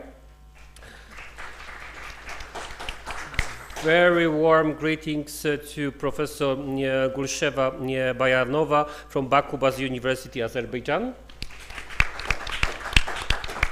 Professor Justyna Majewska from the Poznań University of Economics and Business. Professor Szymon Truskolaski, also Poznań University of Economics and Business. And Professor Małgorzata Pańkowska from the University of Economics in Katowice. She will be the chair of this panel. Dear students, some few organizational issue. Around 15 minutes or 10 minutes before the end of the session of this panel, you will see on that screen the square code when you can scan it. And this will be the electronic attendant list for you. So you don't need to sign any list and so on. You are just scan it, this code, and you automatically will be placed on the attendant list, and you will get the email confirmation. So for everyone who need the confirmation to your professors, to your teachers, you can do it online. And also one more issue, the debate will finish exactly as the normal lectures should finish. So please stay till the end of it, because we will finish and then you will have 10 minutes time to go to another lectures. All right, so don't leave the of course, if you have too much questions, which I really would like to encourage you to ask the question, so that could be a bit longer, but generally all debates together with the questions should finish normally at 20 past 1, so you will have enough time to move to your next course. All right, so thank you very much, and I will give you the floor to Professor Pańkowska and to our distinguished guests. Thank you very much. Thank you, Rector. And so just now, time to start. So dear panelists, dear guests, dear students, so please, Professor Gulshen, the floor is for you. Give us your speech. And after the speech, I will ask for questions, first panelists, and the audience, the guests, and the students. Thank you. Thank you so much, and once again I would like to thank the University of Economics in Katowice for organizing this amazing conference and creating opportunity for us to participate in this and being a part of this kind of a legendary conference. That I am representing the Baku Business University, which is situated in Azerbaijan. And maybe some of you knows about the country, most of you don't know about the country. It is an independent country, not the part of Russia, and that the capital is Baku, and I am working in Baku. And we have a great cooperation with not only this university in Poland, also many universities in Poland, also the CRASP, which is also the one of the sponsor of this conference, and we have a really great cooperation in terms of maybe in the field of higher education, in terms of higher education.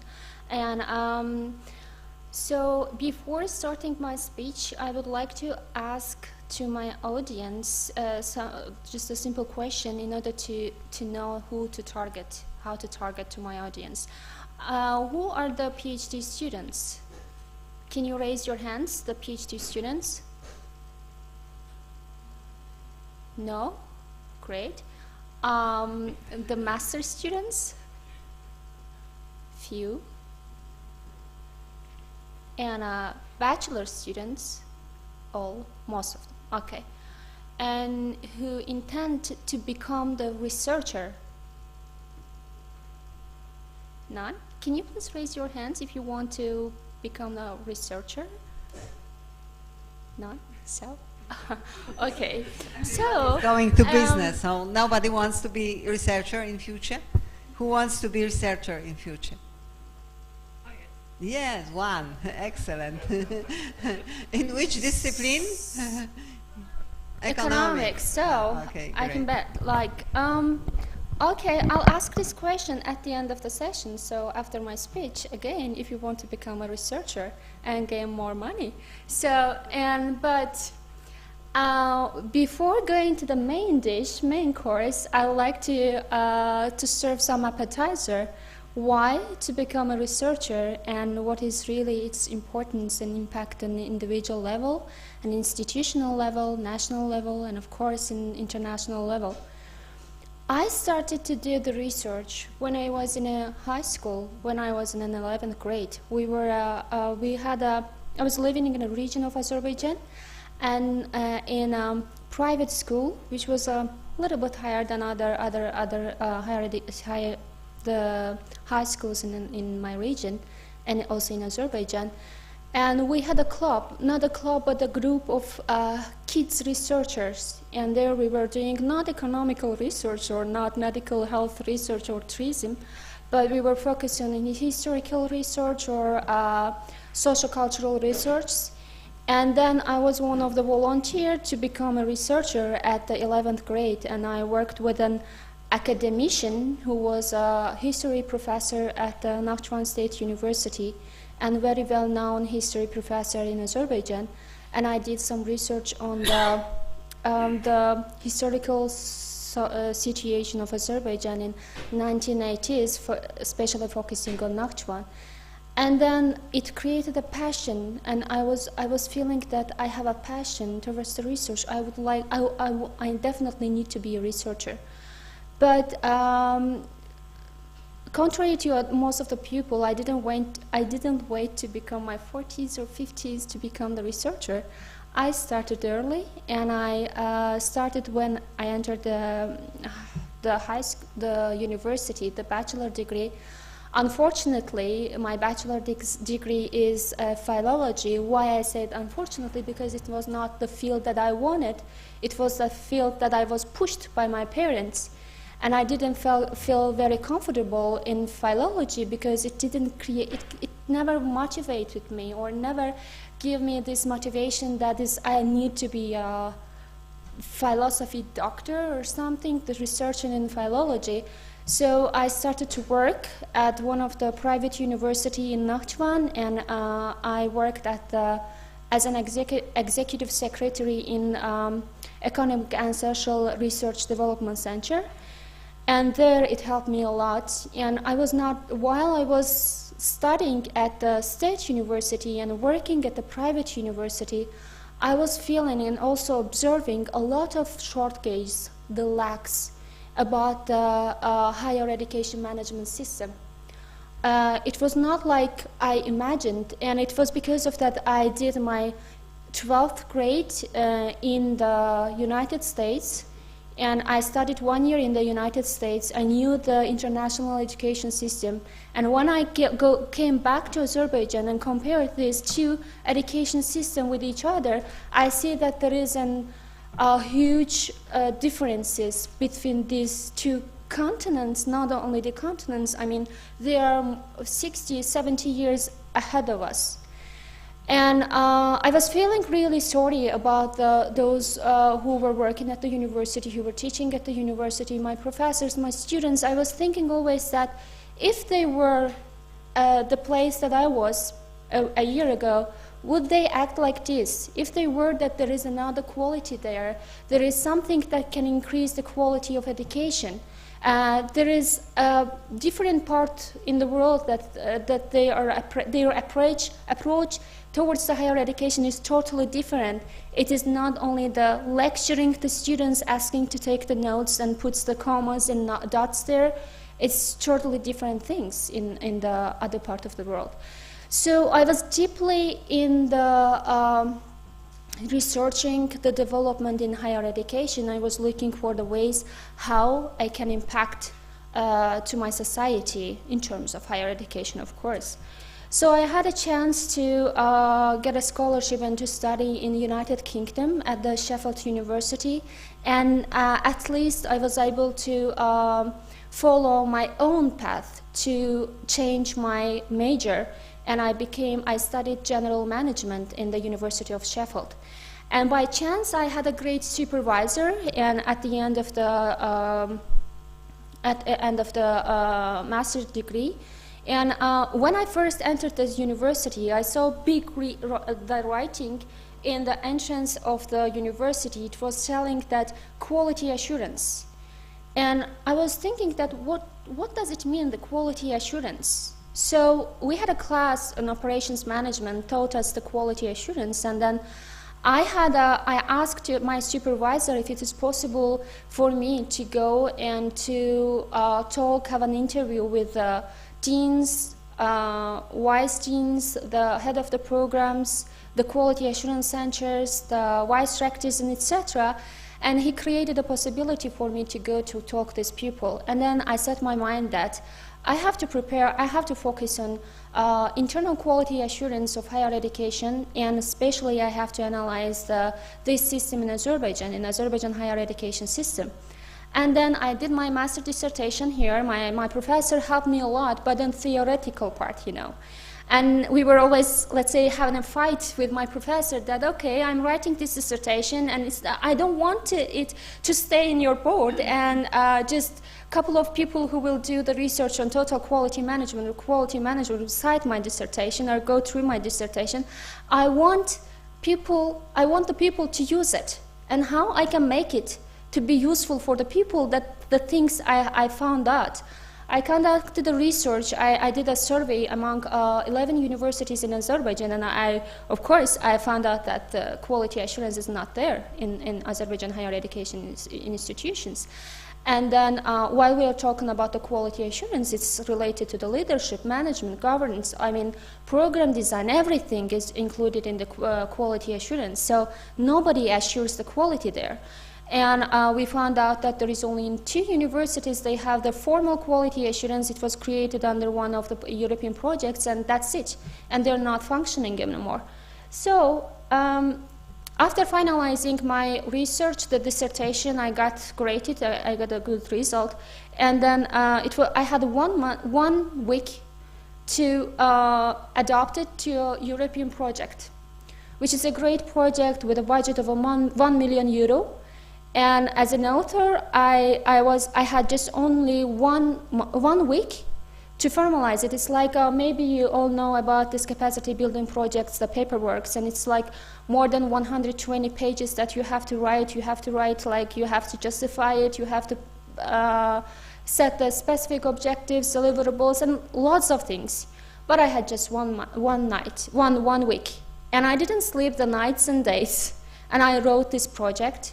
And I was the final year master's student. And I got this amount, this almost €1 million from the European Commission to implement this project. And the project impacted to all Azerbaijani universities. Not only the universities that were partner of the project. We had 11 universities as a full partner who get beneficiation from the budget, and also Ministry of Education, and we had 4 different countries, the universities and quality assurance companies from different 4 countries, and they contributed a lot. And at the end of the project, well, the project is the impact of the project. We created quality assurance culture in the country, We made the quality assurance become too popular in the country. We help the universities to understand the differences between the quality assurance, quality control, quality management system. It could be seem very small, little things, but it affected a lot to the universities. And then National Quality Assurance Agency, the external accreditation system totally changed, and it was the root of this process. This project was the root of this project. And I had a chance to work with 11 universities. I had a chance to go to monitor their classes. We had a chance to revise the programs, couple of pilot programs at the universities. And I can say that while we were having training sessions in other countries, while we invited the trainers to our countries, we felt that the people can be developed, improved, and they are able to understand the quality, but they were not used to use. We're 11 higher education institutions in Azerbaijan. I could call the rector, I could discuss any issues with them from 11 different universities. It is a big deal that you can reach them, not only at the level of the low-level managements, but the high-level management. And then, as a result of this project, I did a research about why the universities in Azerbaijan are struggling to share their experiences with each other. And while I had a meeting with those 11 universities who were in this project, one of them could say that I am a leader in higher education in Azerbaijan, but how? Who made you leader? How do you know that you're a leader? And then I said, I felt that there is a really great gap in the networking, communication, and cooperation at the national level of the country. Like we could have the international relations in higher education is perfect in Azerbaijan. We could have a cooperation. We could know the people like in Mexican University's International Relations Department, but we don't know the people like 2 kilometers are far from us, from another institution. So the cooperation and communication at the national level is low. And I did a research how the other countries assures that networking at the national level. I found out that in many European countries and also in other countries, they have rectis conferences. They come together once a month. Actually, I was so surprised when I heard this CRASP case that you have 139 rectors that are the members of these rectis conferences, that they're coming together every month. And the participation rate is 95%, and it's a great result. So we decided to go through this gap, and I wrote another project for the European Commission under the capacity building, and it won another big amount of money, and it is good enough to implement this project in Azerbaijan. And we have 22 universities from Azerbaijan. We started with 15. After the info sessions, after the research that we conducted, we reached 22 universities. We have 2 associations in from Azerbaijan. The Ministry of Education is not the full partner of the project, but a full supporter of the project, and they're participating in all of the events that we have.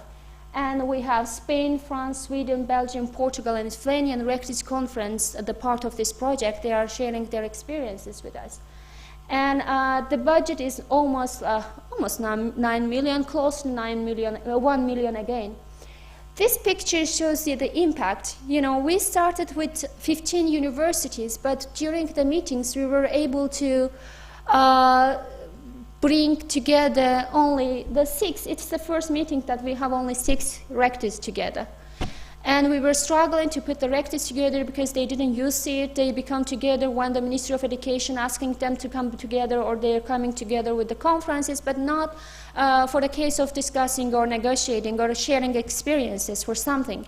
So, and during 1 year, we visited CRASP, Poland, and this is the president of CRASP there.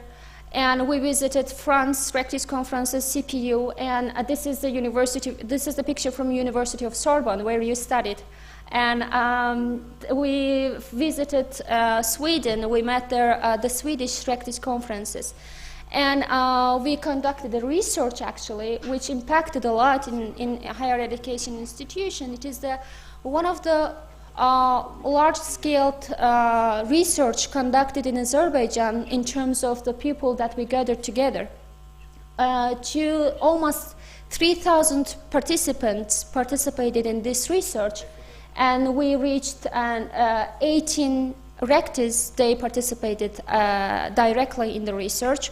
Also at the top-level managers, low-level managers, students, alumni, and we included the labor market representatives as well. And what we find out here that the universities really needs to cooperate, communicate and create the networks together, and they're willing, but they don't have a certain platform that they can it can help them.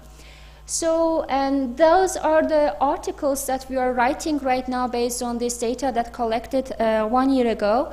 And these are about exploring the needs and rationale for networking, communication, and cooperation across Azerbaijan higher education stakeholders.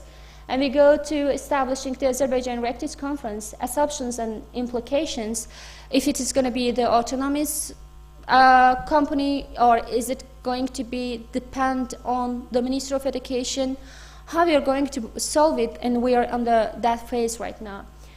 And then, of course, the others that related to the, industry and university cooperation, the student alumni communication of the universities, and etc. So, and this is our short-term impact. And here you can see the 14 rectors. We started with 6. And it was a while ago we had another meeting of the rectors, and those are 14 rectors that we could they come together to discuss this the charter that we prepared for the rectors conference. And 14 is a great number for us. We are 52 universities in Azerbaijan, and most of them half of them is participating in the project, and we hope that in the third year we will able to have them together, like 22 will be together in one conference. But still it is an impact that we were not expecting it at the beginning of the project. So another thing is that while doing the research on industry and university government cooperation, I found out that, and actually it is my research dissertation, and universities are lacking in terms of cooperation with the industry, and university government industry cooperation in Azerbaijan is at the primary level. And then entrepreneurial skill. Azerbaijan is a virgin country with lots of opportunities to become an entrepreneur. There are a lot of opportunities and agricultural opportunities that in the agricultural sector, tourism, rather than oil and petroleum and energy, we have a great potential on agriculture, tourism, and IT infrastructure, and etc. But we don't have a well-educated people or the people that has a business skill or entrepreneurial skills that could build up their firms, their businesses, or impact to the regional economic development. So we did another project, and I got 800,000 euros out of this project. This is just a new project. We are going to implement it starting from January, which is about enhancing sustainable entrepreneurial ecosystem in higher education of Azerbaijan. This is the result of my PhD commercialization of my PhD dissertation before defending it, let's say. I'm going to defend it next year, hopefully. And this project gathers 14 universities from Azerbaijan, again, Spain, Sweden, Portugal, Poland, and Estonia. And we are going, those are the participant universities. There are the entrepreneurial universities. I don't know if you have heard it or not. Is University of Economic, is entrepreneurial in terms of, okay. I should do the research. Maybe you have answer for this question. Is our university entrepreneurial? Yes or not? Do you think that your university is entrepreneurial? What does entrepreneurial mean, actually? No? No, answer? No. No? Maybe students could answer what does it mean, entrepreneurial? What do you think about the entrepreneurial university? What does it mean? What do you think about it? Any volunteer? I don't have a gift to give you, unfortunately, but do you have any leftover? Here, the panelists have the comments. Yes, please, Professor. Yes, please. Take the mic and add your comments. No, I just made the question simple. If you have incubator in the university, then you are promoting entrepreneurship in the university. So do you have incubator in the university? No. You are not aware of. I am sure there would be, but you are not aware of. So when you have incubator in the university, there is a place available where you can start your startups, and the space and facilities are available. So still you are not aware of incubators in your university? Are you first year, second year of students, or fourth year? Oh, is there any fourth year students? No, that's why you're not entrepreneurial. You're not ready. I'm afraid we have now incubators. I'm not sure. Is there any professor from our university? Could you comment? Professor, could you comment? Do we have incubator in it? Yeah? No? Yeah.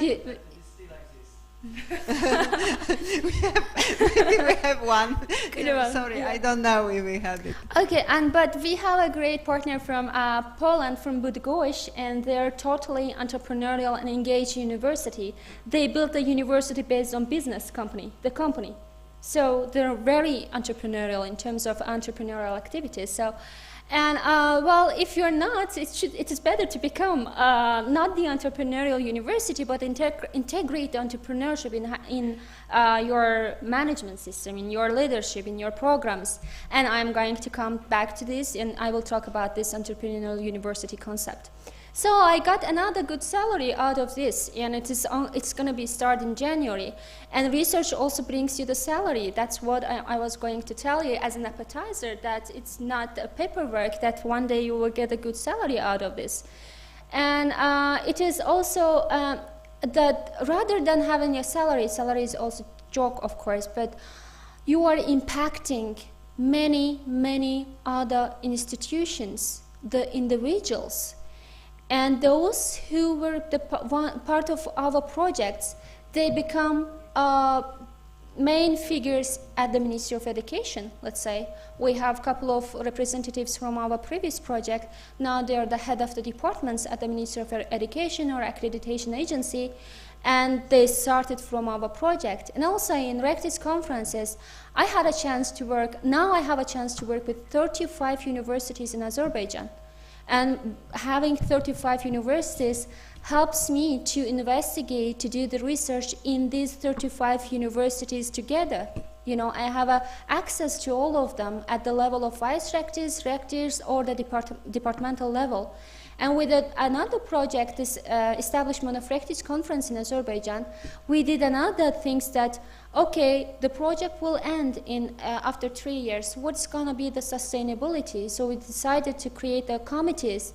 I believe that you have in CRASP as well, that the committees are going to work on the projects regarding to different disciplines like international relations, programs, and quality assurance in educational affairs, scientific affairs, and then student alumni cooperation, and etc. So this is the sustainability of the project. We will keep to impacting the society at the short term and long term. So these are a little bit as appetizers that why I started doing the research in higher education, and how I am motivated, and how I will be doing this in terms of modernization of the higher education institution in my country. So, and I graduated the general management. When I go to, you know, I have a interest in management, in regional development, in higher education.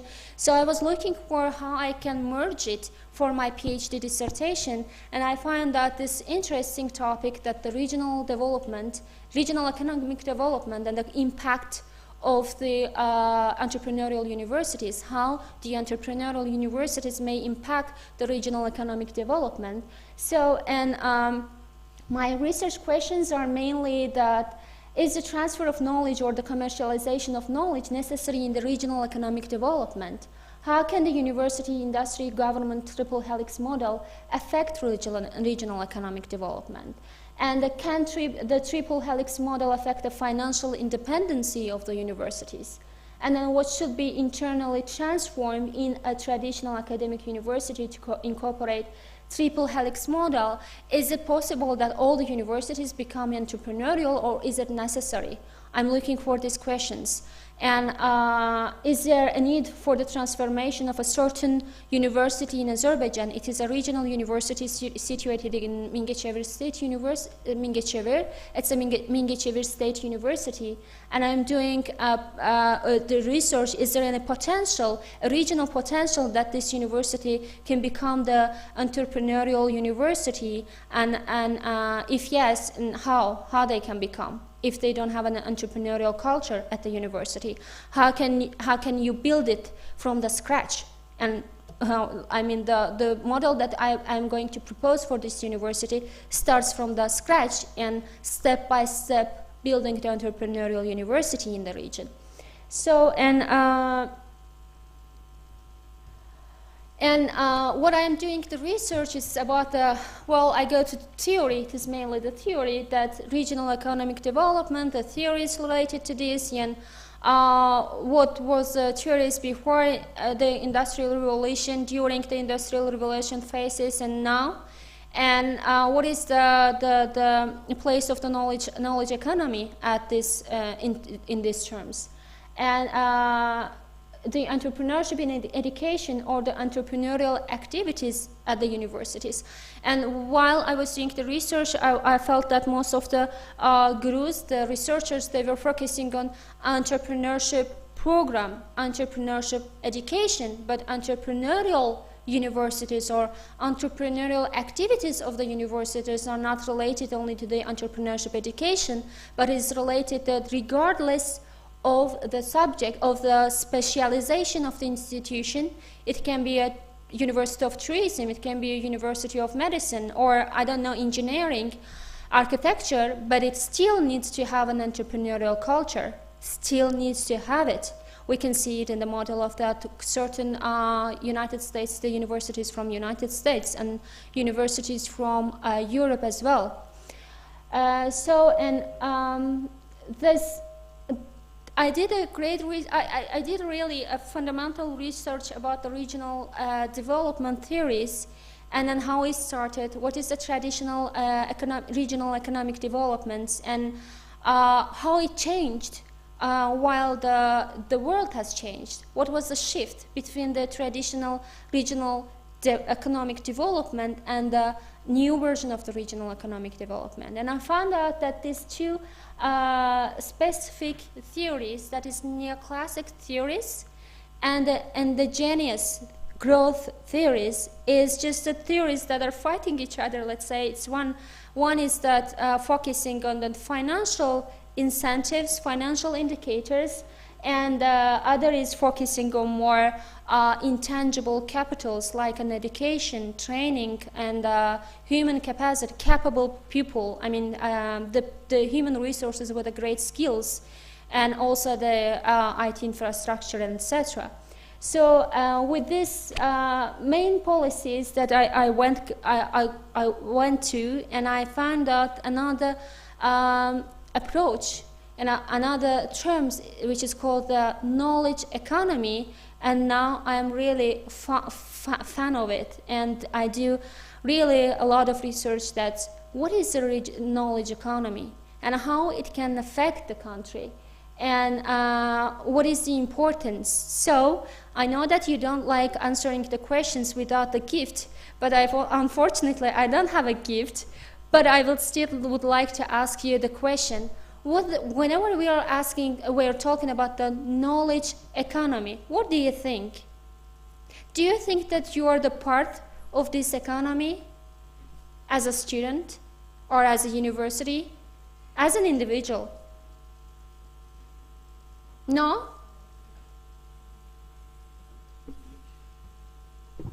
Be brave. I am a student like you. You are a bachelor, I'm a PhD student, so no differences. You can answer my questions. It's a pity that no. Any positive attitude toward knowledge economy? Comments? No comments, so let's go. So while we're talking at this endogenous theories, the knowledge economy, it is really important to have to differ how the states are helping, how it used to be, how the individuals are helping the economic development, how the companies are helping. And previously and before that the governments are, you know, that in most of the countries, I think that it's also the same in Poland, that the countries are before that paying attention to those regions who are rich with natural resources. Do you think that I am right? No interaction again. And like they were focusing on those regions which has really rich in natural resources and could help the country to develop a lot. And they were having a less focus on these undeveloped regions. And it was not only the I did research in Azerbaijan in my country. We mostly focused on Baku, you know, the oil, the place with an oil, and those regions that has gold, and those regions has cotton, that and a little bit rich with an agricultural industry. We focused only this. And this was one of the mistakes that we did. I mean, not the mistakes, but it was demanded at that time, but not this time, not now. We focused on mainly the oil. Azerbaijan became the oil country. We were dependent on oil and petroleum and energy. And we were not able to do the diversification of the economy in Azerbaijan. And at the end, we woke up from the dream and we realized that the oil will end one day, and what's going to happen the next. So how we can build and how we can use the income that we are receiving from the exporting of the oil and petroleum and gas, and how we can implement it, invest it to the non-oil industries in Azerbaijan. And the government signed a new strategy which is about the development of the regions of Azerbaijan, the 12 regions. That is a great research is going on that which industry is perfect to be developed in which regions. There is a huge group are working on it right now, and we are inviting foreign investors to come to the country, and we are like encouraging the young people, encouraging the national people that how they can help the regional economic development. So it is really good that, it's really important that while we're talking about the regional economic development, that the country would have a strategy. The regional development policies should base on determining the capacity to create innovation, competitiveness of regions, and should be increased by increasing entrepreneurship, developing human and social capital. And then purposes. So regional policies should not be focused on those regions or developed, but they have to also consider the undeveloped regions and how they need to invest those regions to be more developed in terms of economy. And tools that state aids were going to those developed countries most of the time, and they were benefiting, not all the other undeveloped regions. So it needs to be very balanced. Between the help of the states must be balanced in terms of all the regions. And well, actors are everybody in this, that especially the university. While I'm talking about the actors, I come to the universities and knowledge economy, that the universities are main actors in the regions in order to increase the knowledge about the economic development and business, increase the business skills of the people, that create the entrepreneurial ecosystem at the region, and universities playing the key roles in terms of development of the regions. And I'm not sure in Poland, but in Azerbaijan we had big important universities situating in the capital city. And in the regions, we have some branch of the universities, and it's that the quality of education is not that high at the universities, the main buildings at the capital universities. And we have only 6 universities in the regions, and they are like in different directions, specialities. But still, we're lacking that most of the students from regions comes to Baku to study. So, and while we're talking about I'll pass through this, but I'll come to the regional role of the universities. While we come to the regional role of the universities in terms of economic indicators or the social indicators, we find out that the students are leaving their regions are benefiting the other regions. So, and I know that you're not going to answer this question, but maybe our panelists may answer these questions. What do you think about the direct and indirect economic impact of the universities to the regional development of the region? I mean, economic development of the region. What do you think, what are the direct contribution of the universities to the region? Yeah, maybe this question is good for our panelists. Do you Yeah, have yeah. any comments on that? Yes, Professor Modh, would you comment this? Well, actually, okay, please. it's okay. Well, actually, I wanted to ask the same question to you. To me, okay, I can answer. Because you mentioned the project, and I wanted to ask you what kind of direct effects you expected. Mm-hmm. So I understand that you didn't expect much. Actually, I do, but yeah. Okay. So direct effects of university regarding regional development could be like crafting schools, crafting programs of crafting academic programs with the cooperation with like big companies in the region. Like we are from Poznań, the biggest company in Poznań is Volkswagen. So there are even academic or high school classes like preparing people to work with Volkswagen standards, and this is a kind of direct impact. Then there is a governmental strategy that each university in Poland has to have center of technology transfer and academic entrepreneurial incubator. It's for Poznań, yes? It's for whole Poland. So okay. I'm here for the first time, so I can't be sure. But I bet you've got such incubator here at this university.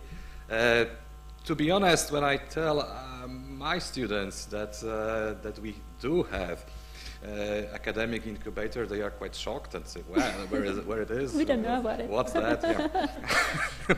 So it's not strange that the audience didn't hear about the incubators.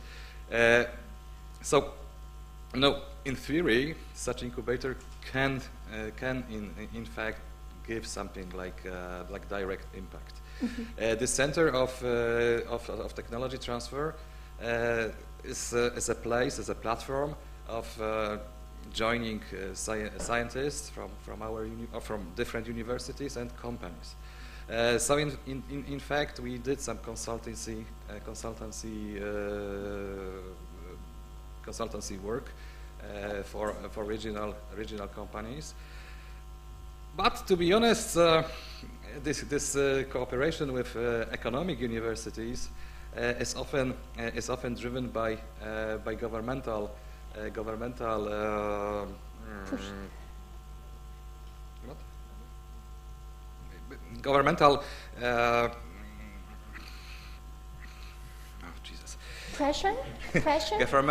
pressure or yes.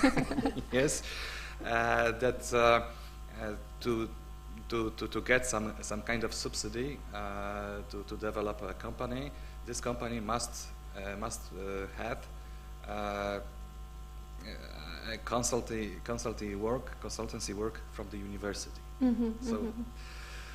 So this is like direct impact, but it's not very much, I would say. Thank you so much. Maybe Justyna has. Any other comments? Yes, please. Yeah, okay.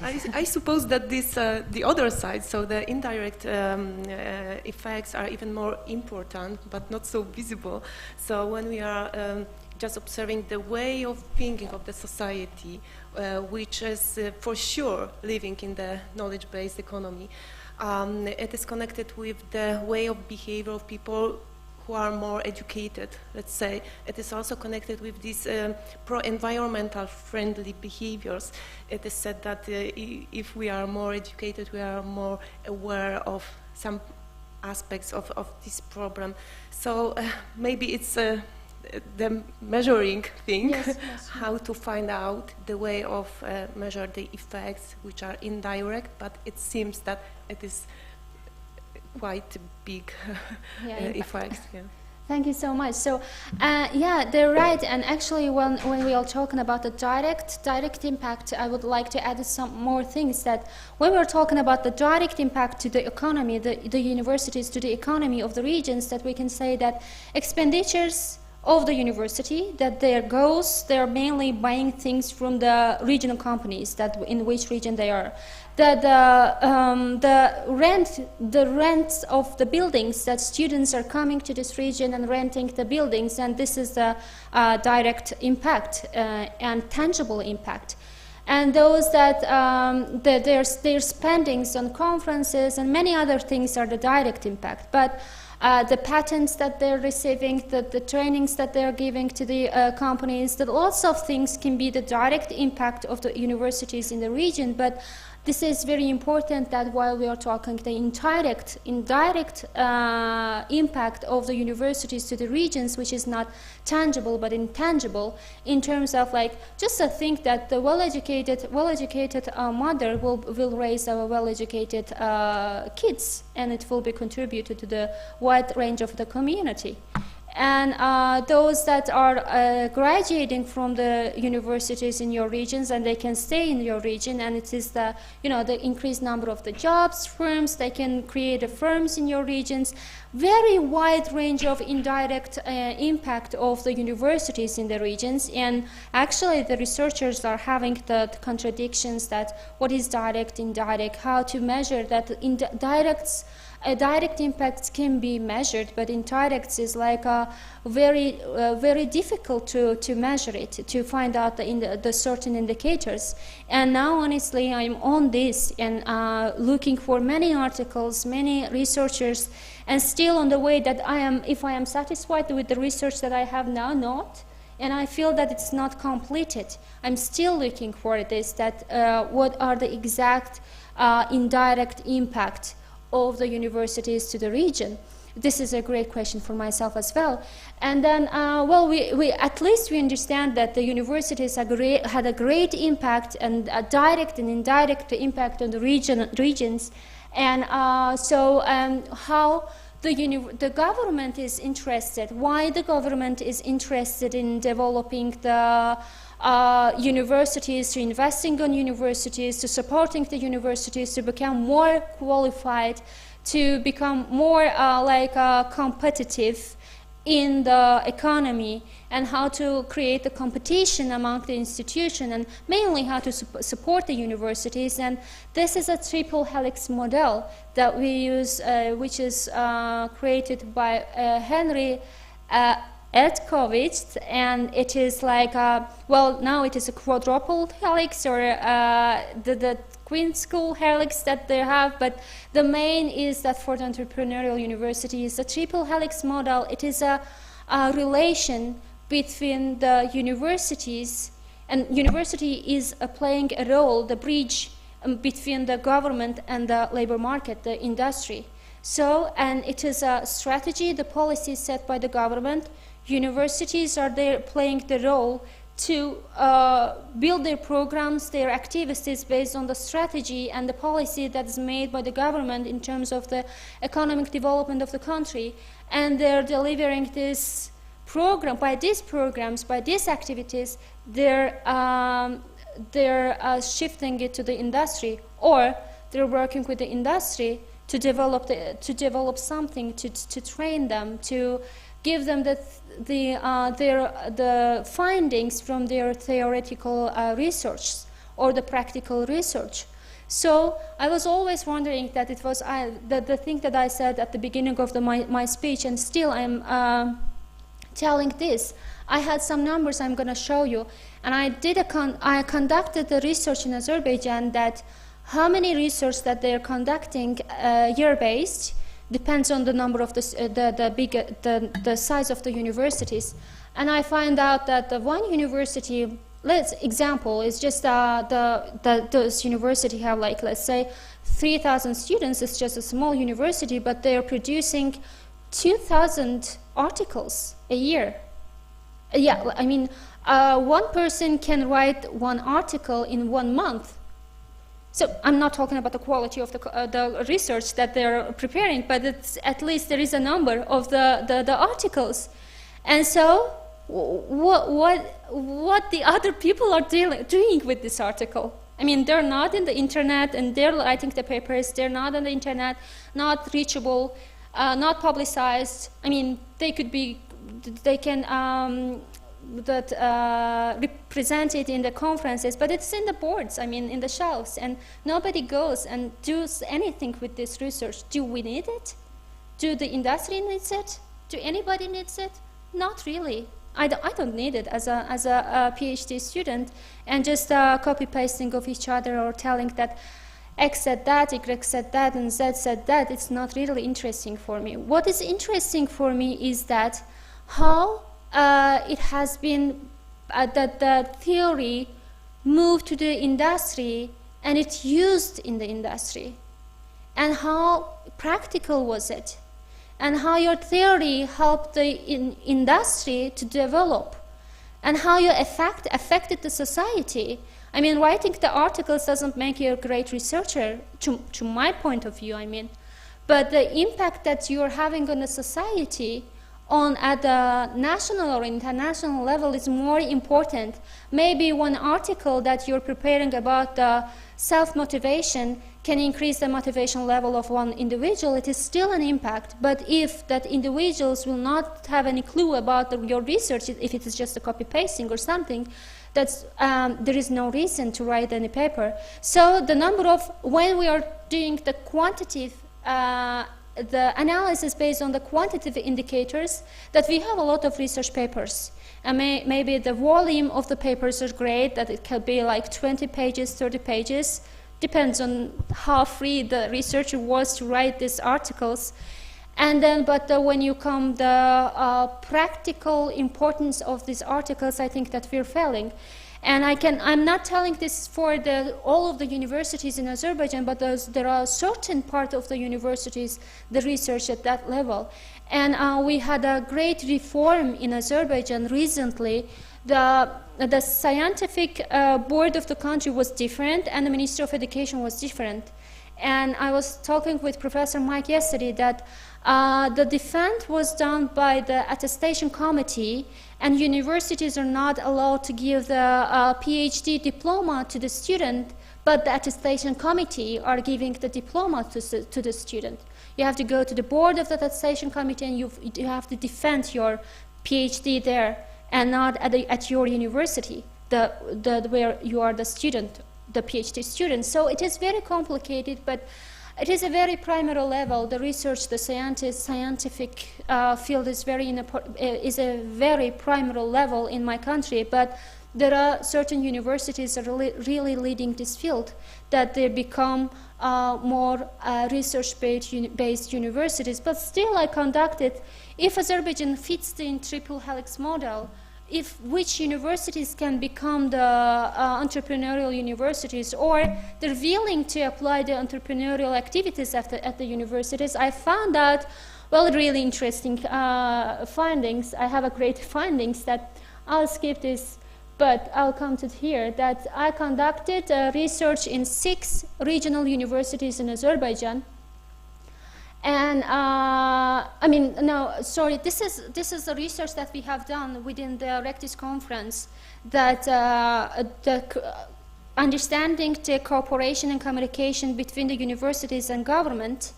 What we have found out that you see that 35% of people, let's say that the cooperation between the universities and the government is in a middle level, and 36, almost the same, are thinking it is a high level, and the rest is thinking that there is no relation or they don't have any clue about it. And what they said that it is like, this is the manager's perception regarding the university government cooperation. And what they said exactly that, well, universities have a good cooperation with the government rather than having the cooperation among themselves. So, and then it is the same also the academic stuff. And then we did a survey about the cooperation level of universities and representatives of the labor market. It was again that they were thinking that, well, universities are not cooperating with the industry, or it's at a very low level. And then I conducted another research on 6 regional universities in order to find out that if they have any, if they integrated the entrepreneurship into their strategy, the governance, we found out that, well, 71% answered that no, and the others, they said yes, but they didn't know the, you know, the meaning of it. But I'm pretty sure that they didn't integrated it in their strategy, because I have seen their strategies.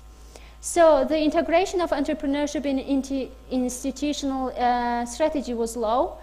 Total amount of grants allocated to support entrepreneurial ideas of the students and staff in the last 5 years, only one institution said that they have allocated 5,000 till 10,000 ASEAN, which is like 5,000 euro or 2,500 euro, and that allocated in 5 years for the supporting the students' innovation. I mean, students' startups, or let's say anything. And rest of the universities, nothing. And then those universities have a database about the graduates, their graduates, that if they have established their own companies. They said that no, none of them, they have this database, and some of them, one of them, that they said that they have the database about the alumni, but it's not about if they opened up their, created their firms or not. And then another question is that, does your university have a database of students who have established their own businesses? Of course, no, 100% no. And then, yeah, and this is like, what we have, the situation in Azerbaijan is like that, and we have to, if you want to integrate the entrepreneurial university, we have to start from the scratch to understand them, to tell them what is the entrepreneurship, what is the economic and social impact of becoming an entrepreneurial in the regional, at the regional and of course the national level. So I think that it's time, yeah? I'm over the time. 2 minutes. I think you should finish, because maybe the audience, also panelists, would have some comments on very good experience. Maybe they also would like to present. So yeah, thank you so much for your attention and for interaction with your eyes, at least. I'm happy that you're not sleepy. So, and thank you so much, and I'm ready for the questions. Yes, please. Dear guests, dear students, if you have the comments, maybe you have experience, new experiences on this entrepreneurship. There's yes, silence. Please. Yeah, Professor. Given the benefits of entrepreneurship, right, economic job creation, GDP growth, right, creative destruction, innovation. Based on your research for Azerbaijan, and maybe this is also for the panel, what simple recommendations would you have for universities in Azerbaijan to accelerate the growth of entrepreneurial mindset, or activities at universities? Thank you so much for the question. And this is actually the deliverables, the work plan of our the project. It's about enhancing the entrepreneurial ecosystem in the regions, and especially in Azerbaijan, especially in the regions. That what I will recommend the universities to do first of all, they have to do the regional economic analysis, that what the regions are capable and how it needs to be developed. It has to start with the analysis of the region, and then it has to be started with the policies and strategies of the government regarding this region, what the government wants from this region. and then they have to come up with the things that they can do as an institution, how they can create. Like, I had an article from MIT that you think that they are the greatest entrepreneurial university in the world, who started it first, and they said that entrepreneurship is not thought. It is in a DNA of the people, starting from the students to the professors to the administrative staff. And they said that one person, I read the interview from a person, he was telling that I am ashamed when I am talking with the person that who started his new firm, and I'm thinking that, is there anything wrong with me? Why shouldn't I?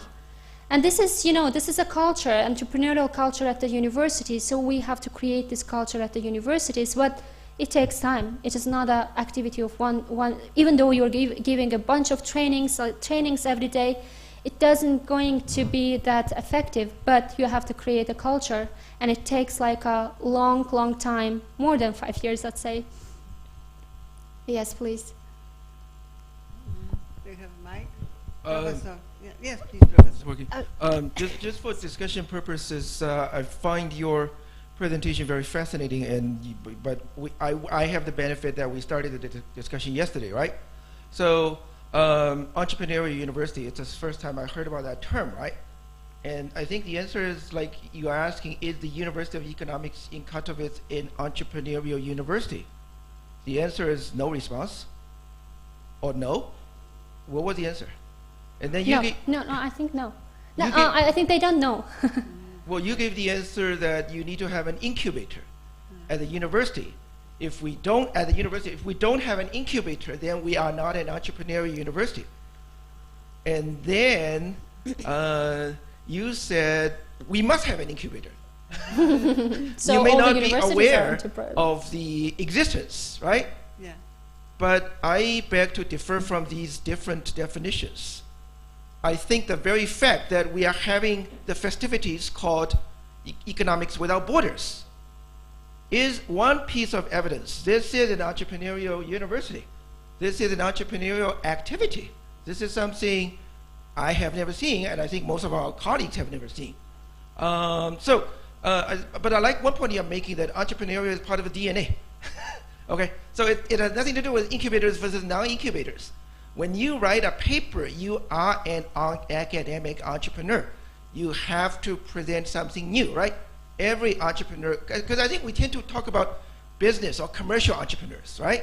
Don't forget, as academics, we are entrepreneurs, okay? Yes. When we write a new paper, new book, and you got a grant, and you actually got approved by the EU repeatedly 3 times, congratulations, you are an entrepreneurial entrepreneur in my mind, okay, and in the eyes of the EU. So I think we need to change the mentality, and we all have to say we are entrepreneurs.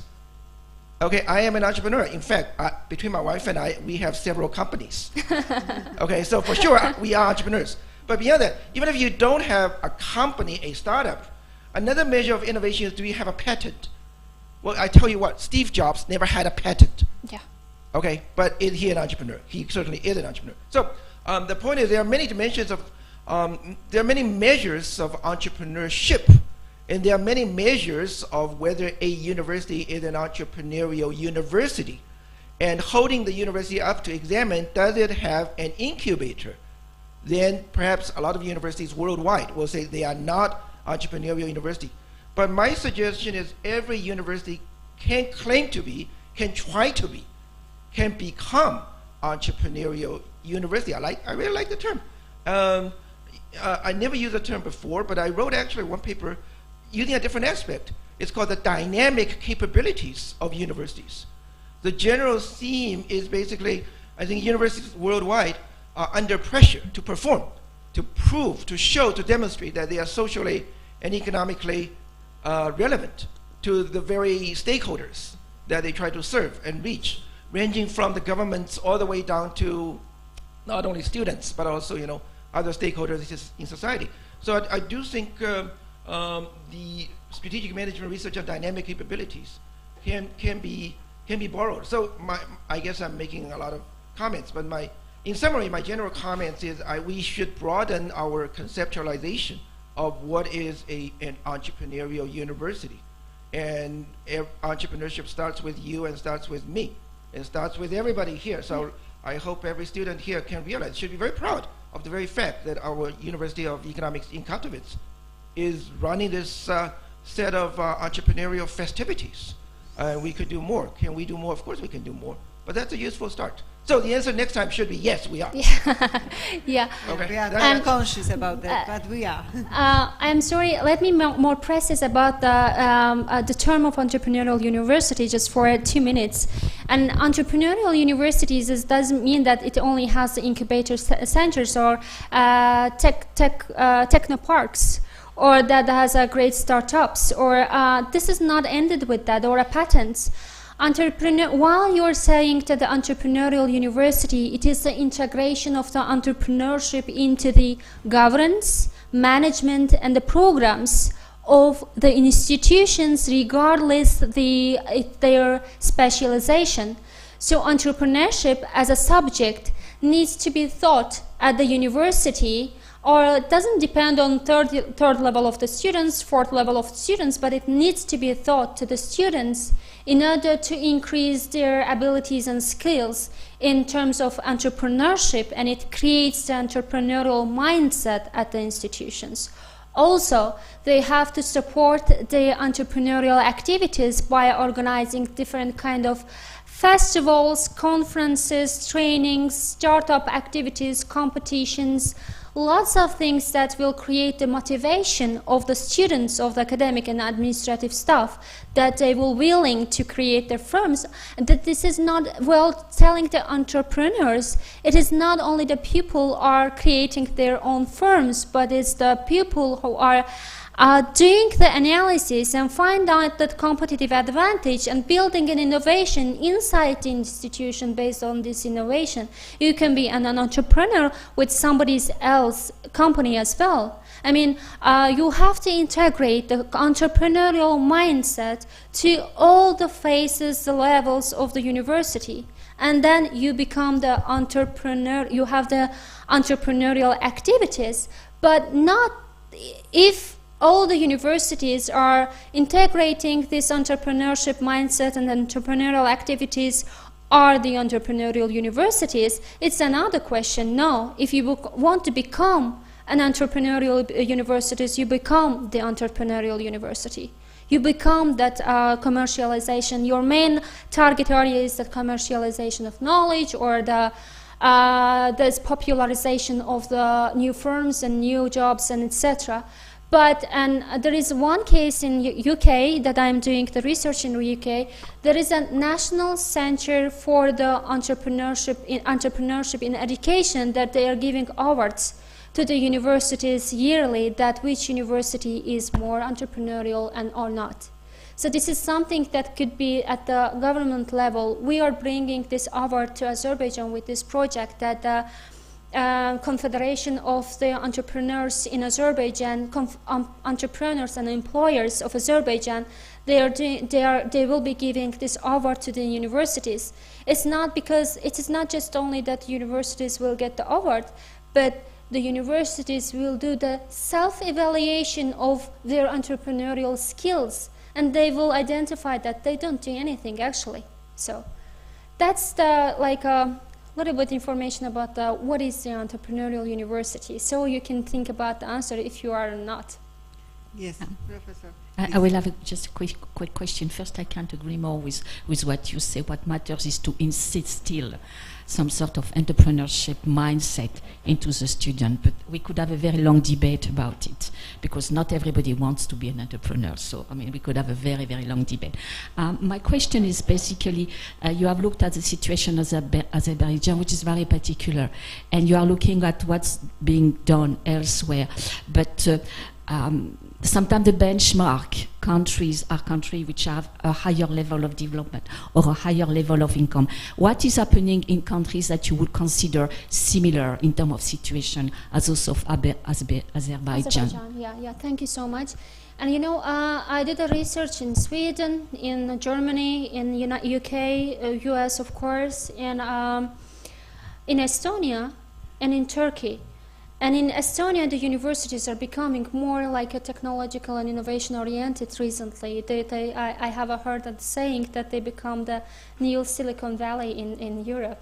And it's just a saying or truth, I don't know, but it is just a saying that they're becoming the new Silicon Valley in the European, in this part.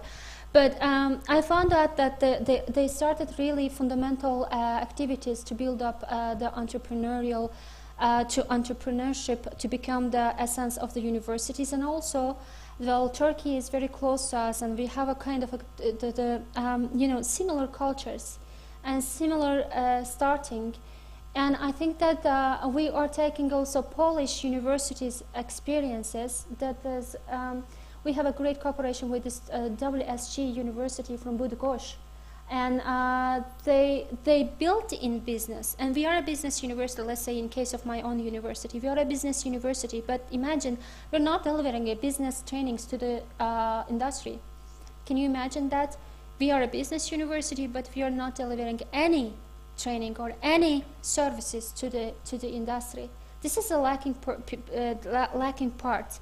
So, and right now within this project that we are currently doing is we will do the benchmarking based on this great, Spain, Sweden, and Portugal, how they are dealing with entrepreneurship, and what is the model of entrepreneurial universities or the universities' entrepreneurial activities at those countries. And also these post-Soviet countries that we have the same root, the same, similarities. And this is like Lithuania, Estonia, and Poland, and also the Turkey. And then this is why I'm being so bored, because I'm preparing the model of the Majewska State University, and I'm looking for the best fit model that we can take. Not the one model can be implemented for the Azerbaijan based because of the national requirements, but the best practices for the different types can be absorbed from especially Estonia, I could say, and Turkey. And I really like the support at the governmental level, how they are supporting the universities and putting a pressure, they're pressing the universities, pushing the universities to increase the level of entrepreneurial activities to the universities. So Turkey and Estonia is one of the best model for us. Technology in Estonia, this post-Soviet country, and the level of technology is high in Estonia. Yes. Maybe time for panelists. Do you want to comment? Yeah, maybe Professor. Yeah.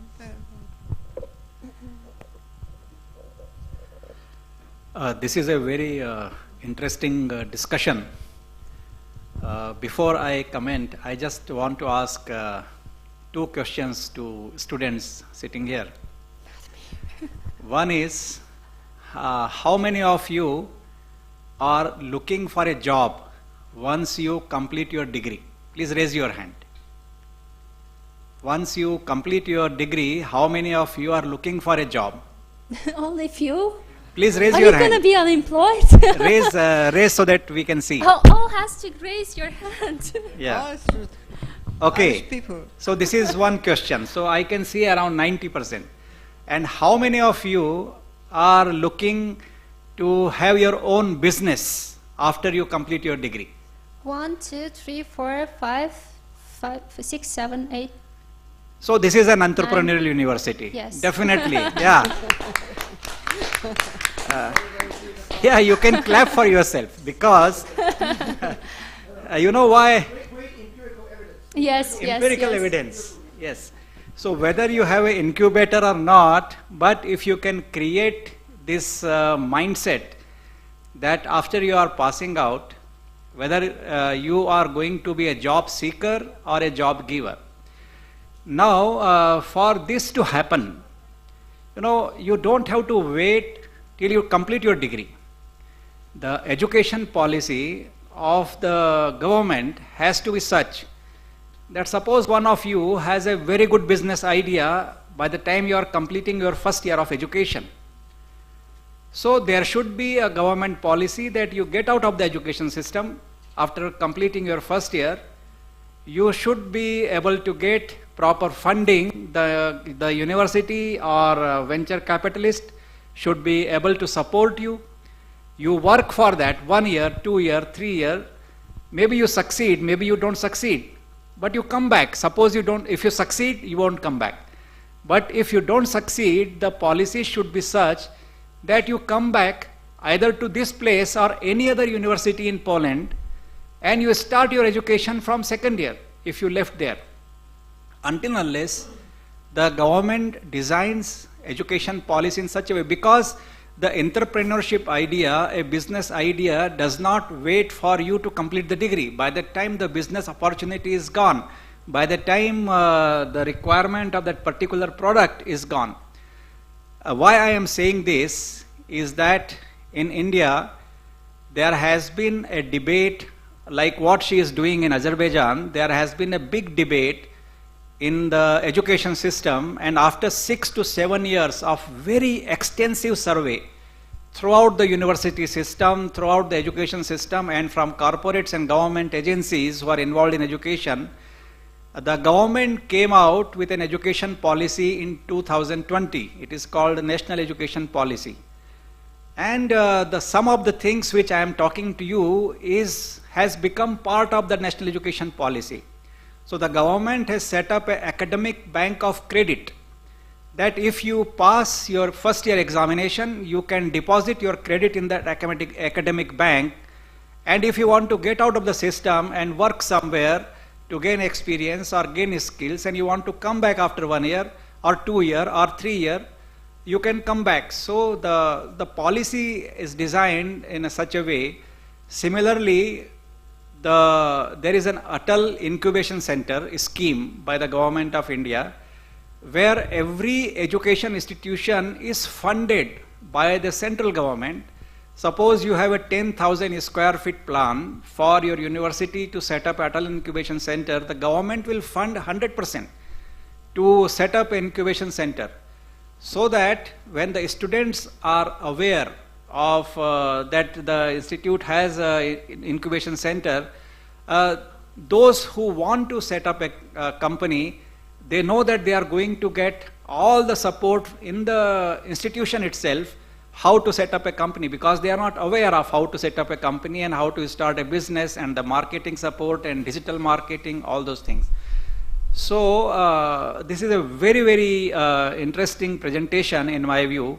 Why America became America? Because what I am talking about, what India is planning to do, already exists in American universities. The Google or whichever these companies, they were PhD scholars. And the Google owner, actually he started the company from Stanford campus, and he was so much in love with the campus that he bought another 1,000 hectares of land next to Stanford. And he didn't complete his PhD.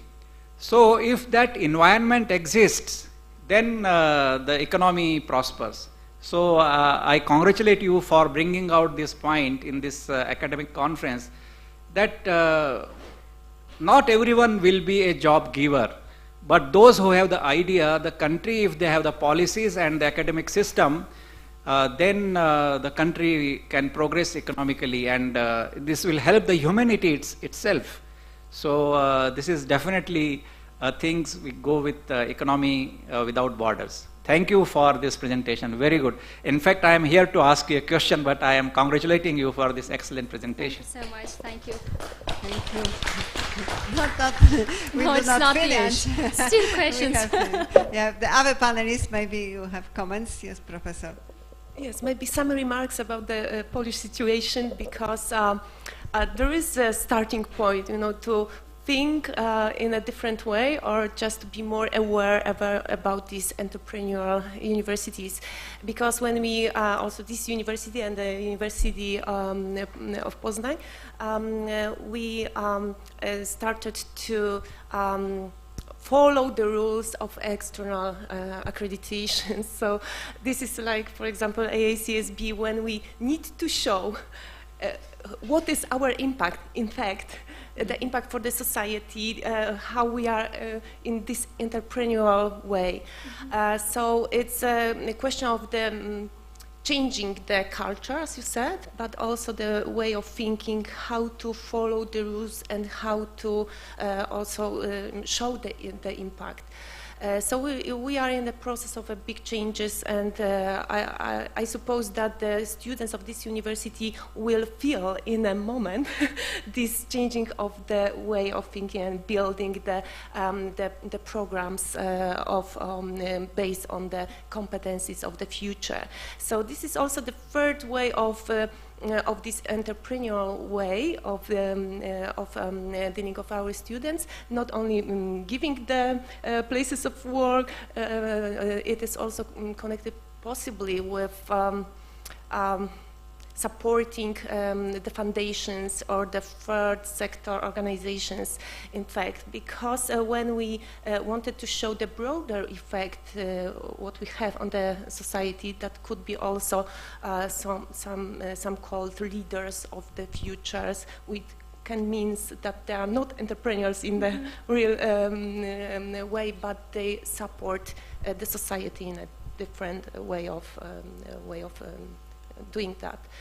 Yeah, that's the point. Excuse me, while you're telling that accreditation is a national accreditation or an international accreditation? Yeah, international, it is American accreditation, is AACSB. Yes, okay. Yeah, and I heard that Katowice are also in the process.